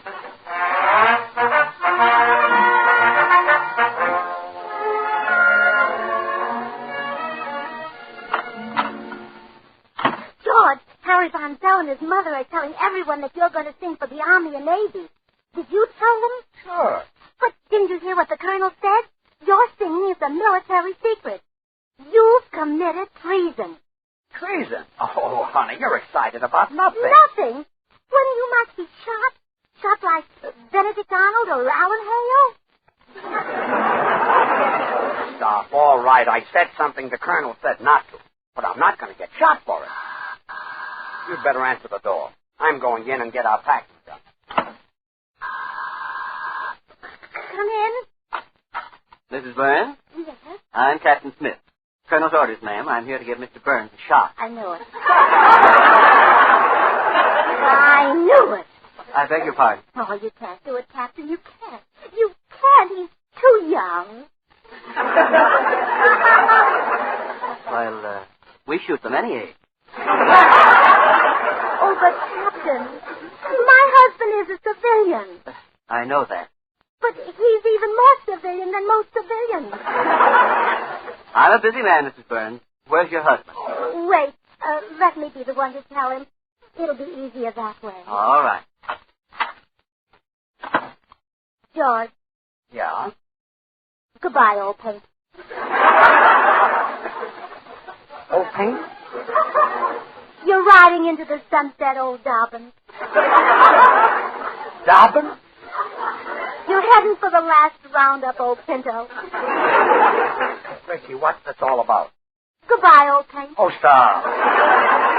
George, I want you to know that I've been happy every minute of our marriage. That's nice. I know there were a couple of people who thought you wouldn't be a good husband. Mama, Papa. That's right. Grandma, Grandpa, Sister Bessie. Gracie. There were few scoffers who said you wouldn't amount to anything. Uncle Dan, Aunt Clara, Cousin Joe, Brother Willie. All right. The Iceman, Butcher, Schwab the druggist, Moe the tailor, Mo Rooney the cop. Gracie. There were a few who said I made a mistake marrying you. Eddie Cantor, Harpo Marx, the Andrews sisters, my Sunday school class, Chamber of Commerce, the Prudential Life Insurance Company, the Democrats. All right. Will you please tell me what's going on? Goodbye, old stop. Why are you saying goodbye? Well, because you revealed that military secret. And the Army is here to shoot you. You still worrying about that? I mean it. There's a captain here right now to execute you. Don't be ridiculous. I'll speak to the captain. Hello, Captain. I'm George Burns. My wife tells me that you're here to shoot me. That's right. Oh, no. Take off your coat. Oh, wait, Captain. Oh, Captain, how can you do it? Look at that sweet, innocent face. Look at that frightened expression in those big, soft, brown eyes. Like a cow walking past a butcher shop. Captain, how can you look at that face and shoot him? Believe me, it won't be easy. Now, come on, Mr. Burns. I've got the needle ready. Oh, needle? My goodness, are you going to shoot him or crochet him? I'm going to shoot him in the arm with a needle. Give him an inoculation. I thought you were going to shoot him with a gun. Execute him for giving away a military secret. Oh, that's ridiculous. He couldn't be shot without a trial. Wasn't a very important secret anyway. Just gonna sing at Army camp. Oh, really? I'd like to hear you. All right. I'd love to call you Rose, dear, but roses fade away. Roses die when wintertime appears. Well, Captain? You, Captain, put down that gun. Remember what you said about a trial. Hey, Captain!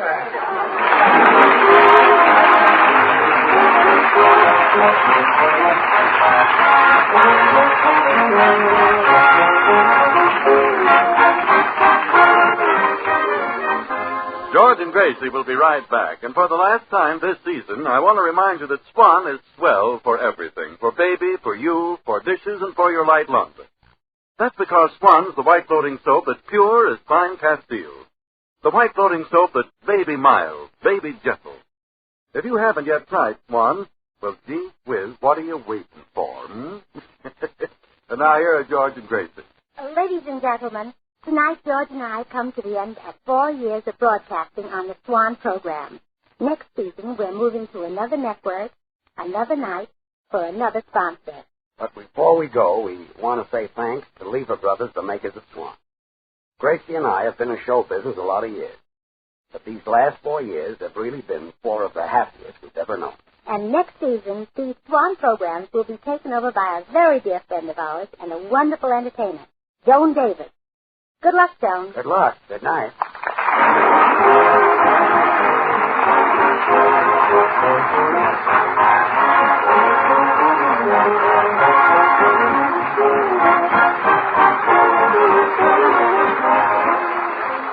The makers of Swan, the new white floating soap, invite you to tune in to your Columbia station again next season, when Joan Davis will be on the air for Swan. Watch your local newspaper for the date of the first program, and until then, this is Harry Bonzell saying, well, I Swan, how about you? This is CBS, the Columbia Broadcasting System. It's Maxwell House Coffee Time, starring George Burns and Gracie Allen.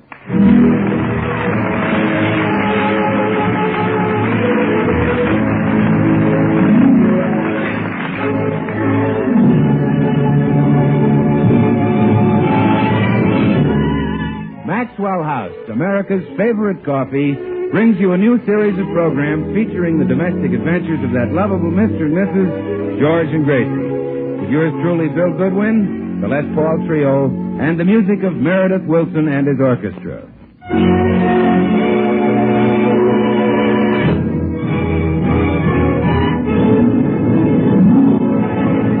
Well, there's lots of excitement at the Burns home today. It seems that during the summer, George and Gracie's landlord sold their house, so they're forced to vacate. As we look in on them now, they're packing to move to their new location. Phew. Boy, you don't realize how much stuff you've accumulated until you start to move. Look at that stack of boxes I carried downstairs. And I want you to know I packed all of those there. Quite a job. Where'd you get the boxes? I used all my hat boxes. Wasn't that clever? Wonderful. What did you pack in them? My hat. Gracie, you're surely not going to move all those monstrosities over to our new house. Monstrosities? Here, look. Now look at this beautiful creation. Isn't that worth moving? Why move it? Just turn it loose and it will fly over. Well, George, you're the boss. If you don't like that hat, out it goes. Good. I'll go right down and get a new one. I like it. Oh, come on, let's get busy. Does this stuff go? Yes. These old mouse traps? You're moving those? Well, sure, why not? They're all rusty. They haven't been used for ages. I know, but now that there are no points on cheese, we can afford to have mice again. Maybe even rats. Small ones. What's in those bottles? Oh, those are some perfumes I bought. They're supposed to have a wonderful effect on men. I've been trying them out on you. Really? Want to take them all with you? Oh, yes, not. Read the names to me. Mad Embrace. Throw it out. Moment of Ecstasy. Throw it out. Flaming Desire. Throw it out. Memories of Yesterday. Keep it.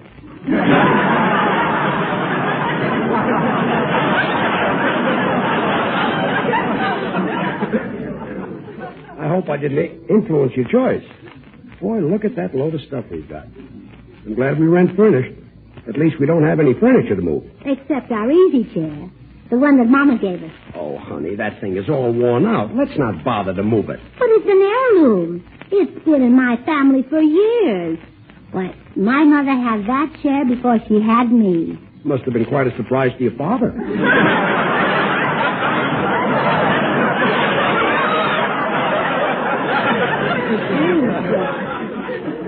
Why, if my mother came to visit us and she found this chair gone, she'd turn right around and go back to San Francisco.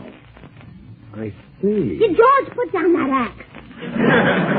Gracie, this broken-down antique is not worth moving. It stays here. It goes with us. It stays. It goes. It stays. Oh, I hope that's not been moving then already. Come in. Bill Goodwin. Gracie. Hello, George. Hiya, Bill. Gee, it's good to see you again. Same here, George. Hey, how come everything's piled in the middle of the floor? This is moving day. Oh, and Bill, you can help us settle a little argument. Oh? Don't you agree that even though something is old and worn out and maybe has funny old bent legs, don't you agree I should take it to the new house just for sentimental reasons? Well, sure. Why, doesn't George want to go?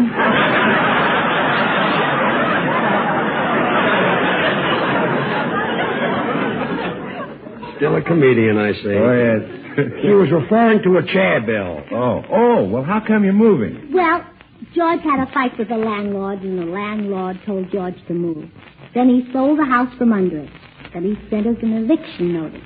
Then he came and started throwing our things out of the window, so we thought, why rent from a fellow when there's a chance we may not get along with him? Yeah. I like our new location better anyway. Me too. It's close to the NBC studios. That's where we're going to broadcast our new radio program this season. Say, Bill, while we're on the subject of a new program, how would you like to work with us again? Well, gee, I'd love to, George, and it's swell of you to ask me, but now that I've had a taste of pictures, I'm through with radio. I'm sorry to hear that, Bill. But you are doing swell in pictures, all right. Gracie and I saw you with Betty Hutton in Incendiary Blonde. Oh, you were wonderful, Bill. Well, thanks. Incendiary Blonde was certainly the perfect name for that picture. Yeah, what a blonde. That hair, that figure, that sex appeal. Well, thanks. You know, a lot of people thought the picture was named for Betty Hutton.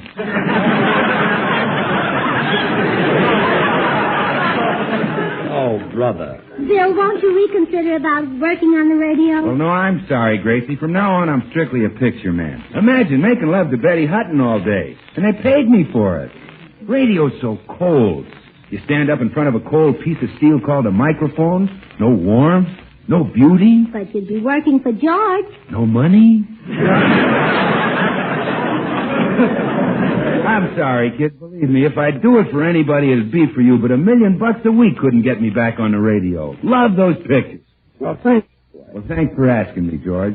So long, and a lot of luck on your new program. By the way, who's your sponsor? Maxwell House Coffee. Oh, swell. Well, so long.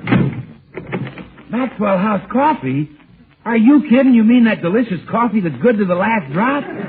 Sure. Well, why didn't you say so? Holy smoke, that's different. That's the greatest coffee I've ever tasted. I'll be tickled to death to work on your program if I can talk about Maxwell House Coffee. Well, aren't you afraid I won't pay you enough money? Money? Who cares about money? Just give me a pound of that coffee every week. Well, Bill, you won't be making love to Betty Hutton. Hutton, schmutton, give me that coffee. Why, Maxwell House is bought and enjoyed by more people than any other brand of coffee in the world. Didn't you know that? Well, yes, I know. And why is it? Because it's got more flavor, that's why. More flavor in the blend because it's a perfect combination of fine, rich, mellow Latin American coffee. We know that, And Bill. more flavor in the cups because of radiant roast, which uniformly develops the delicious full-bodied flavor of every coffee bean. We know that. Why, Maxwell House is coffee at its full-flavored best. Appetizing, rich, full-bodied, mellow. You've got to let me say that on your program, George. Please. Please let me say it. Please, please. All right, Bill, you can say it. Now get up off your knees. Oh, thank you, George. Thank you. You're good. You're kind. Oh, Bill, stop licking his hand. Gee. Maxwell House. Bless you, George. I won't forget this. Thank you. Thank you. All right, Bill, all right. You're good, George. All You're right. kind. All right, Bill. I love you, George. I love you. Now stop. You're good, George. You're kind.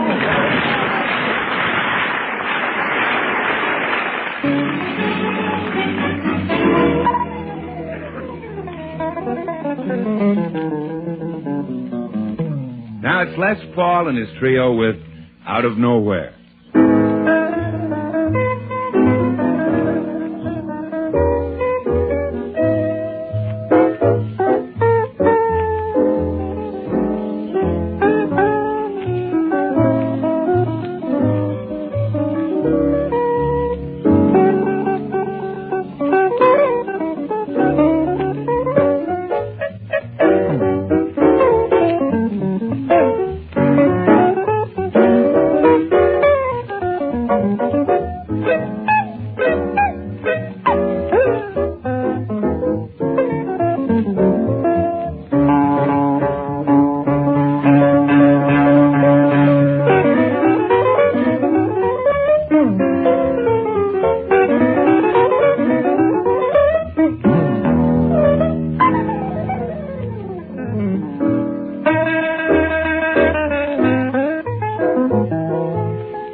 finishes the packing, Gracie.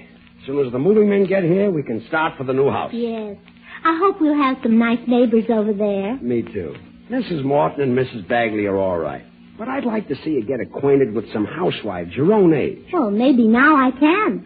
Shirley Temple got married last night. Gracie, if you're Shirley Temple's age, I'm Van Johnson's age. Well, that's not such a stretch of the imagination. You look a lot like Van Johnson. You have the same cute dimples in your face.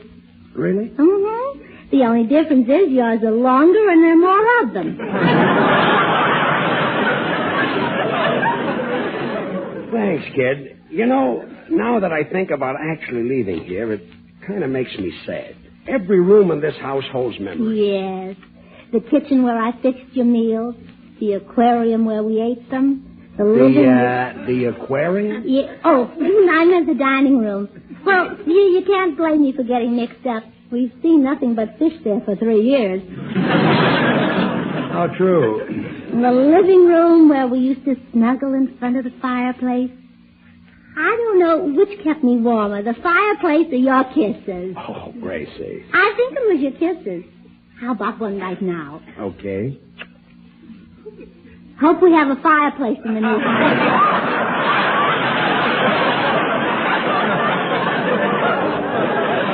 We will. Well, I better run right over and see if the new house is ready for us to move in. Okay. Answer the front door first, will you, Gracie? Yes, dear. Good morning, Mrs. Burns. Well, Mr. Postman, how are you this morning? Oh, tip-top. Absolutely tip-top. Full of the old zip and pep, vim and vigor. I'm simply bursting with energy. My goodness. You sound like a breakfast food. Yes. Here's your mail, Mrs. Burns. Thank you. Oh, this reminds me, I'd better go to the post office and give them our change of address. Don't tell me you're moving. Yes, we're moving today. Oh, no, don't move. When I come to this house, I want to see your pretty, smiling face framed in the doorway. Well, I don't think I could leave it here just for that. Oh, this is terrible. I'm so unhappy. I just want to scream with anguish. Well, if it'll make you feel any better, go ahead. Thank you.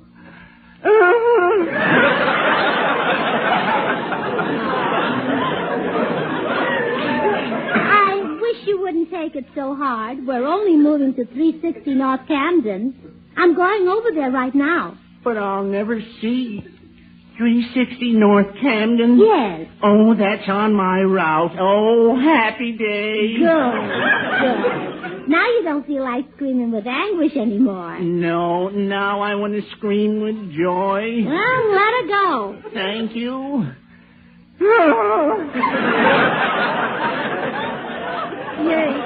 Your joy sounds a lot like your anguish. Oh, thank you.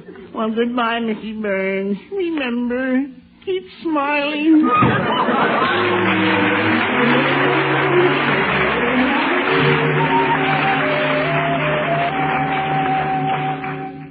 Now, let's see. Yeah, this is it, 360. Hope the door's open so I can get Hello there. Oh, hello. So you're the tenant who lives in 360? Well, not yet. I'm moving in today. Well, I live right next door in 362. Kind of looks like I'll be your neighbor. Oh, how nice. You know, there's nothing like having neighbors who live nearby. Yeah, that's true. Wilson is my name, Meredith Wilson. Oh, how do? Mine's Gracie Allen. Glad to know you, Miss Allen. Well, it's really not Miss Allen. When I meet a man for the first time, I generally introduce myself as Miss just to see what will happen. But in your case, I know. So you can call me Mrs. Burns. Oh, so you have a better half. No, just a husband. Well, how soon are you moving in, Mrs. Burns? Oh, right away if the other tenant has vacated. By the way, have you noticed him move out? No, but I never have seen the fellow who's been living there.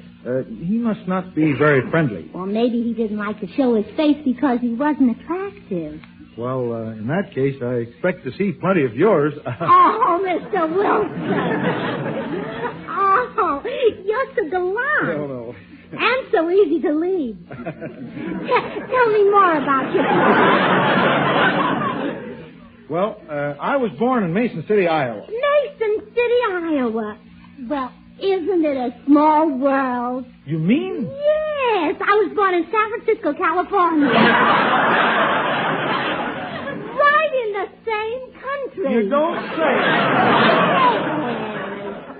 Why, what do you do, Mr. Wilson? I mean, how do you make a living? Well, I'm a musician. I play the flute. Oh, you poor man. I should think you'd have taken up some better paying instrument, like a clarinet. Well, why should the clarinet be better paying than the flute? Oh, I don't know. It has so many more holes. Gosh, I never thought of that. But I don't do so badly, Mrs. Burns. I have my own orchestra. Really? Yeah. I have a style of music that I kind of dreamed up called chiffon. Chiffon. Oh, it sounds beautiful. What's it like? Well, it's sort of a soft 8-beat, you know, boom, ching, boom, ching, boom, ching, boom, ching, boom, ching, boom, ching, boom, ching, boom. While the violins go, boom, ching, boom. Then the woodwinds go, boom, ching, boom, ching, boom, ching. That's chiffon. Well, that's nice, but I think I like music better. Say, I've just had a wonderful idea. As long as you're such a lovely neighbor, why not have your orchestra play on our radio program? Your radio program? Yes, my husband George Burns and I have a new show. Gosh, I'd love to play on it. Well, first you'll have to sell yourself to my husband, of course. In our family, his decisions are absolutely final. No one can change them but me. Well, I don't believe I've ever met Mr. Burns. What does he look like? George, oh, he's stunning. He's the male Betty Grable.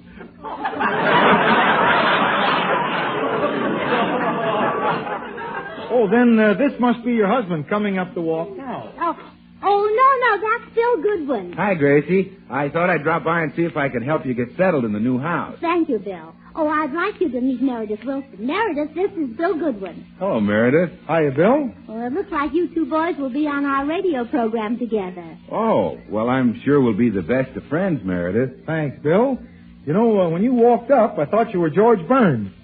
There goes the shortest friendship I ever had. If you two will excuse me, I'll run home and get my husband. Goodbye, boys. So long, Gracie. Goodbye, Mrs. Burns. Gee, I sure hope you're on the show, Meredith. I think your music is wonderful. I'm anxious to hear your first number. Well, thanks, Bill. How would you like something in chiffon? Well, after the program, business before...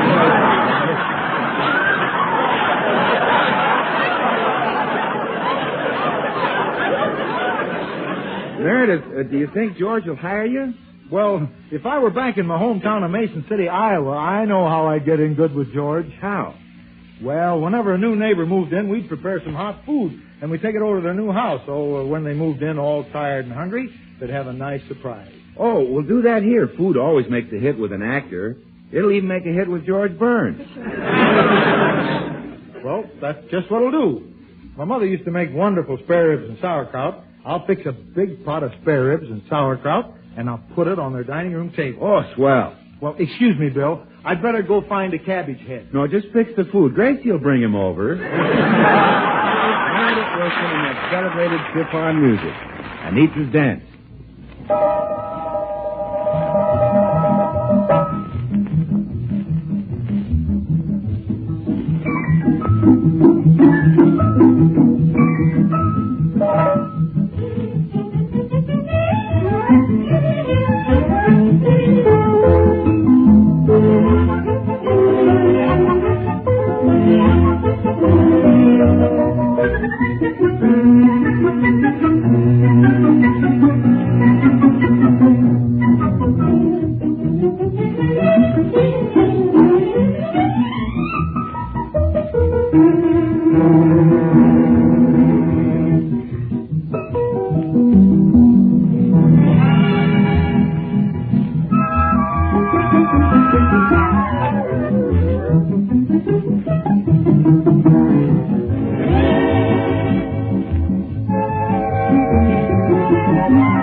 Darling, 316 North Camden, our new little dream house.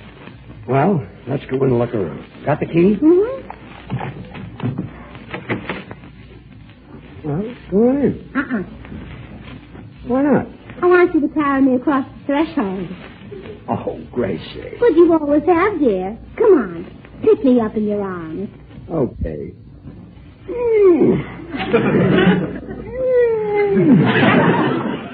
Shall we try piggyback? Let's just forget it. Come on in. Say, this is going to be nice when we get... Hey, there must be someone here. There's food on the table.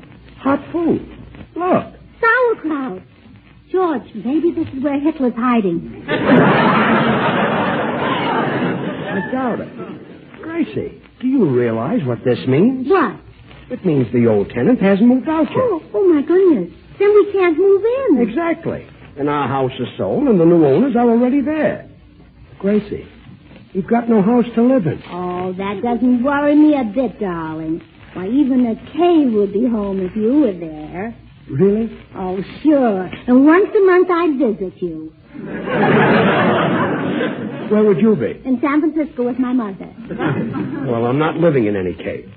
The tenant was supposed to be out of here 3 days ago. If I get my hands on him, I'll break his neck. I'll murder him. I'll pick him up and throw him right out the window. Good. Maybe he's upstairs. I'll call him. Oh, Mr. Jester. Quiet. Come down here and tell me. Say, that's right. George, you need help, and I know just where to get it. Wait here.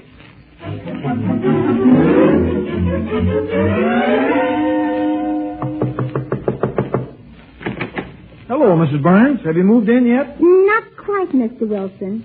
Would you still like to get on the right side of my husband? You bet I would. Well, I know how to make him fall madly in love with you. Gosh, all I had in mind was a job on the show. This will do it. The old tenant next door refuses to leave. Now, if you can get rid of him, I know George will do anything for you. Well, I know how to handle a fellow like that. I won't even argue with him. I'll just hit him over the head with my flute. Good. But be sure you don't hit my husband by mistake. Oh, I won't. You said your husband was the male Betty Grable, didn't you? That's right. Just wait here.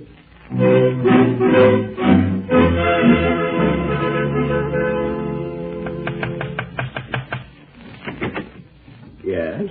Howdy do. May I see your legs, please?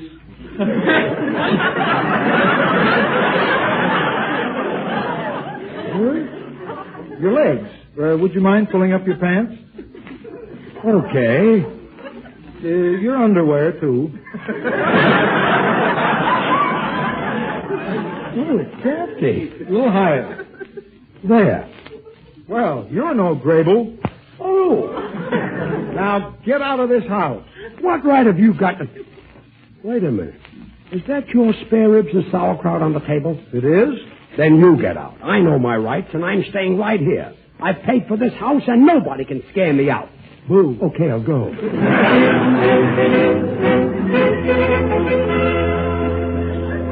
Well, that tenant is gone for good, Gracie. Did you hit him with your flute? I'll say. In fact, I hit him too hard. Now it sounds out of tune when I play it. Well, George will buy you a new one, and you can sell that one to Guy Lombardo.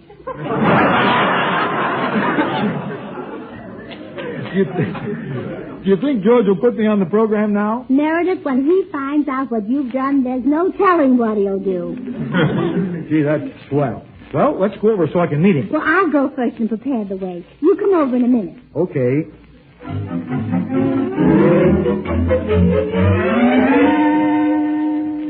George Burns, what are you doing sitting out here on the sidewalk?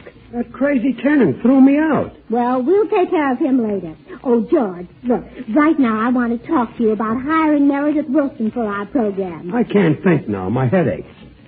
That lunatic hit me over the head with a flute. But all you have to do is say you'll hire a flute? A flute? Well, here I am, Gracie. Gracie?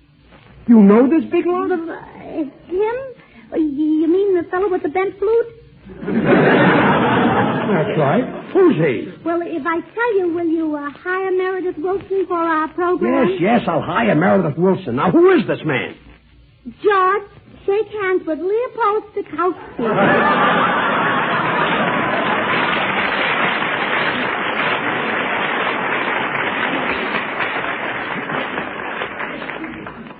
George and Gracie will be back in a minute, but now, Meredith, I'd like to make an announcement. Could I please have a chord from the orchestra? Sure thing. Bass, violas, and cellos play your low C and G, A and E. That's very good. That's the low strings for mellowness. Now, the piano and the harp just keep repeating the first bar of Grieg's Morning. A little faster. Add the electric guitar and the symphony.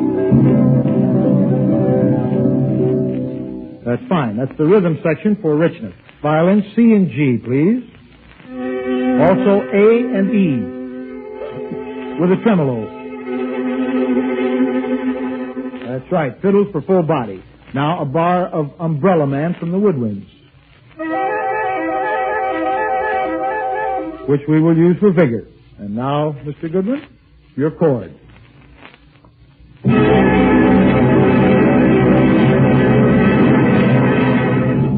And Meredith, that certainly is a chord. Beautiful. Matter of fact, you blended that chord in pretty much the same skillful way that Maxwell House craftsmen blend certain fine Latin American coffees to create that distinctive Maxwell House flavor. Like this. There are Manizales for mellowness, Bucaramangas for full body, Medellins for richness, and other choice Latin American coffees for vigor. And the result is Maxwell House, the unmatched blend that more people buy and enjoy than any other brand of coffee in the world. Yes, Maxwell House is always good to the last drop. And here are George and Gracie again. Well, we're off to a fine start, Gracie. You get a flute player for our orchestra leader, and the first thing he does is hit me over the head with his flute. Yeah. Well, you're awfully lucky, dear. Lucky? Suppose I had gotten Jose Iturbi.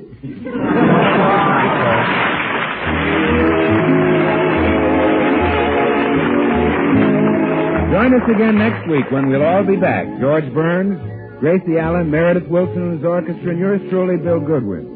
Until next Thursday, then, good night and good luck from the makers of Maxwell House, America's #1 brand of coffee, always good to the last drop.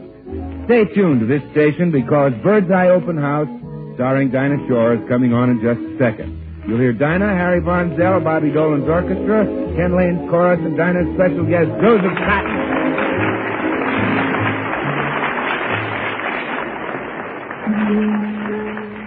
Oh, goody, goody, Jello pudding tonight. It tastes like Grandma's, only more so. You ain't kidding, that's right. And just the Jello 6 delicious locking flavors can't be beaten. So the proof of Jello pudding's in the eating. The Jello twins are hard to find, but keep on looking in your store. When sugar shortages are over, there'll be more. Just a taste of Jello pudding or a Jello, and you know it's the one and only Jell-O. This is the National Broadcasting Company.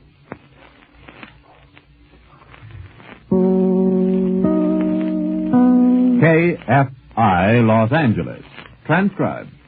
Way back when we had a spinning wheel, Grandma said about the taste of steel. But today in every way, ask any man all about the goodness of Barbara Ann. When you want bread at its best, reach for Barbara Ann. Reach for Barbara Ann. Here Noah Webster says at 9:30 over this station.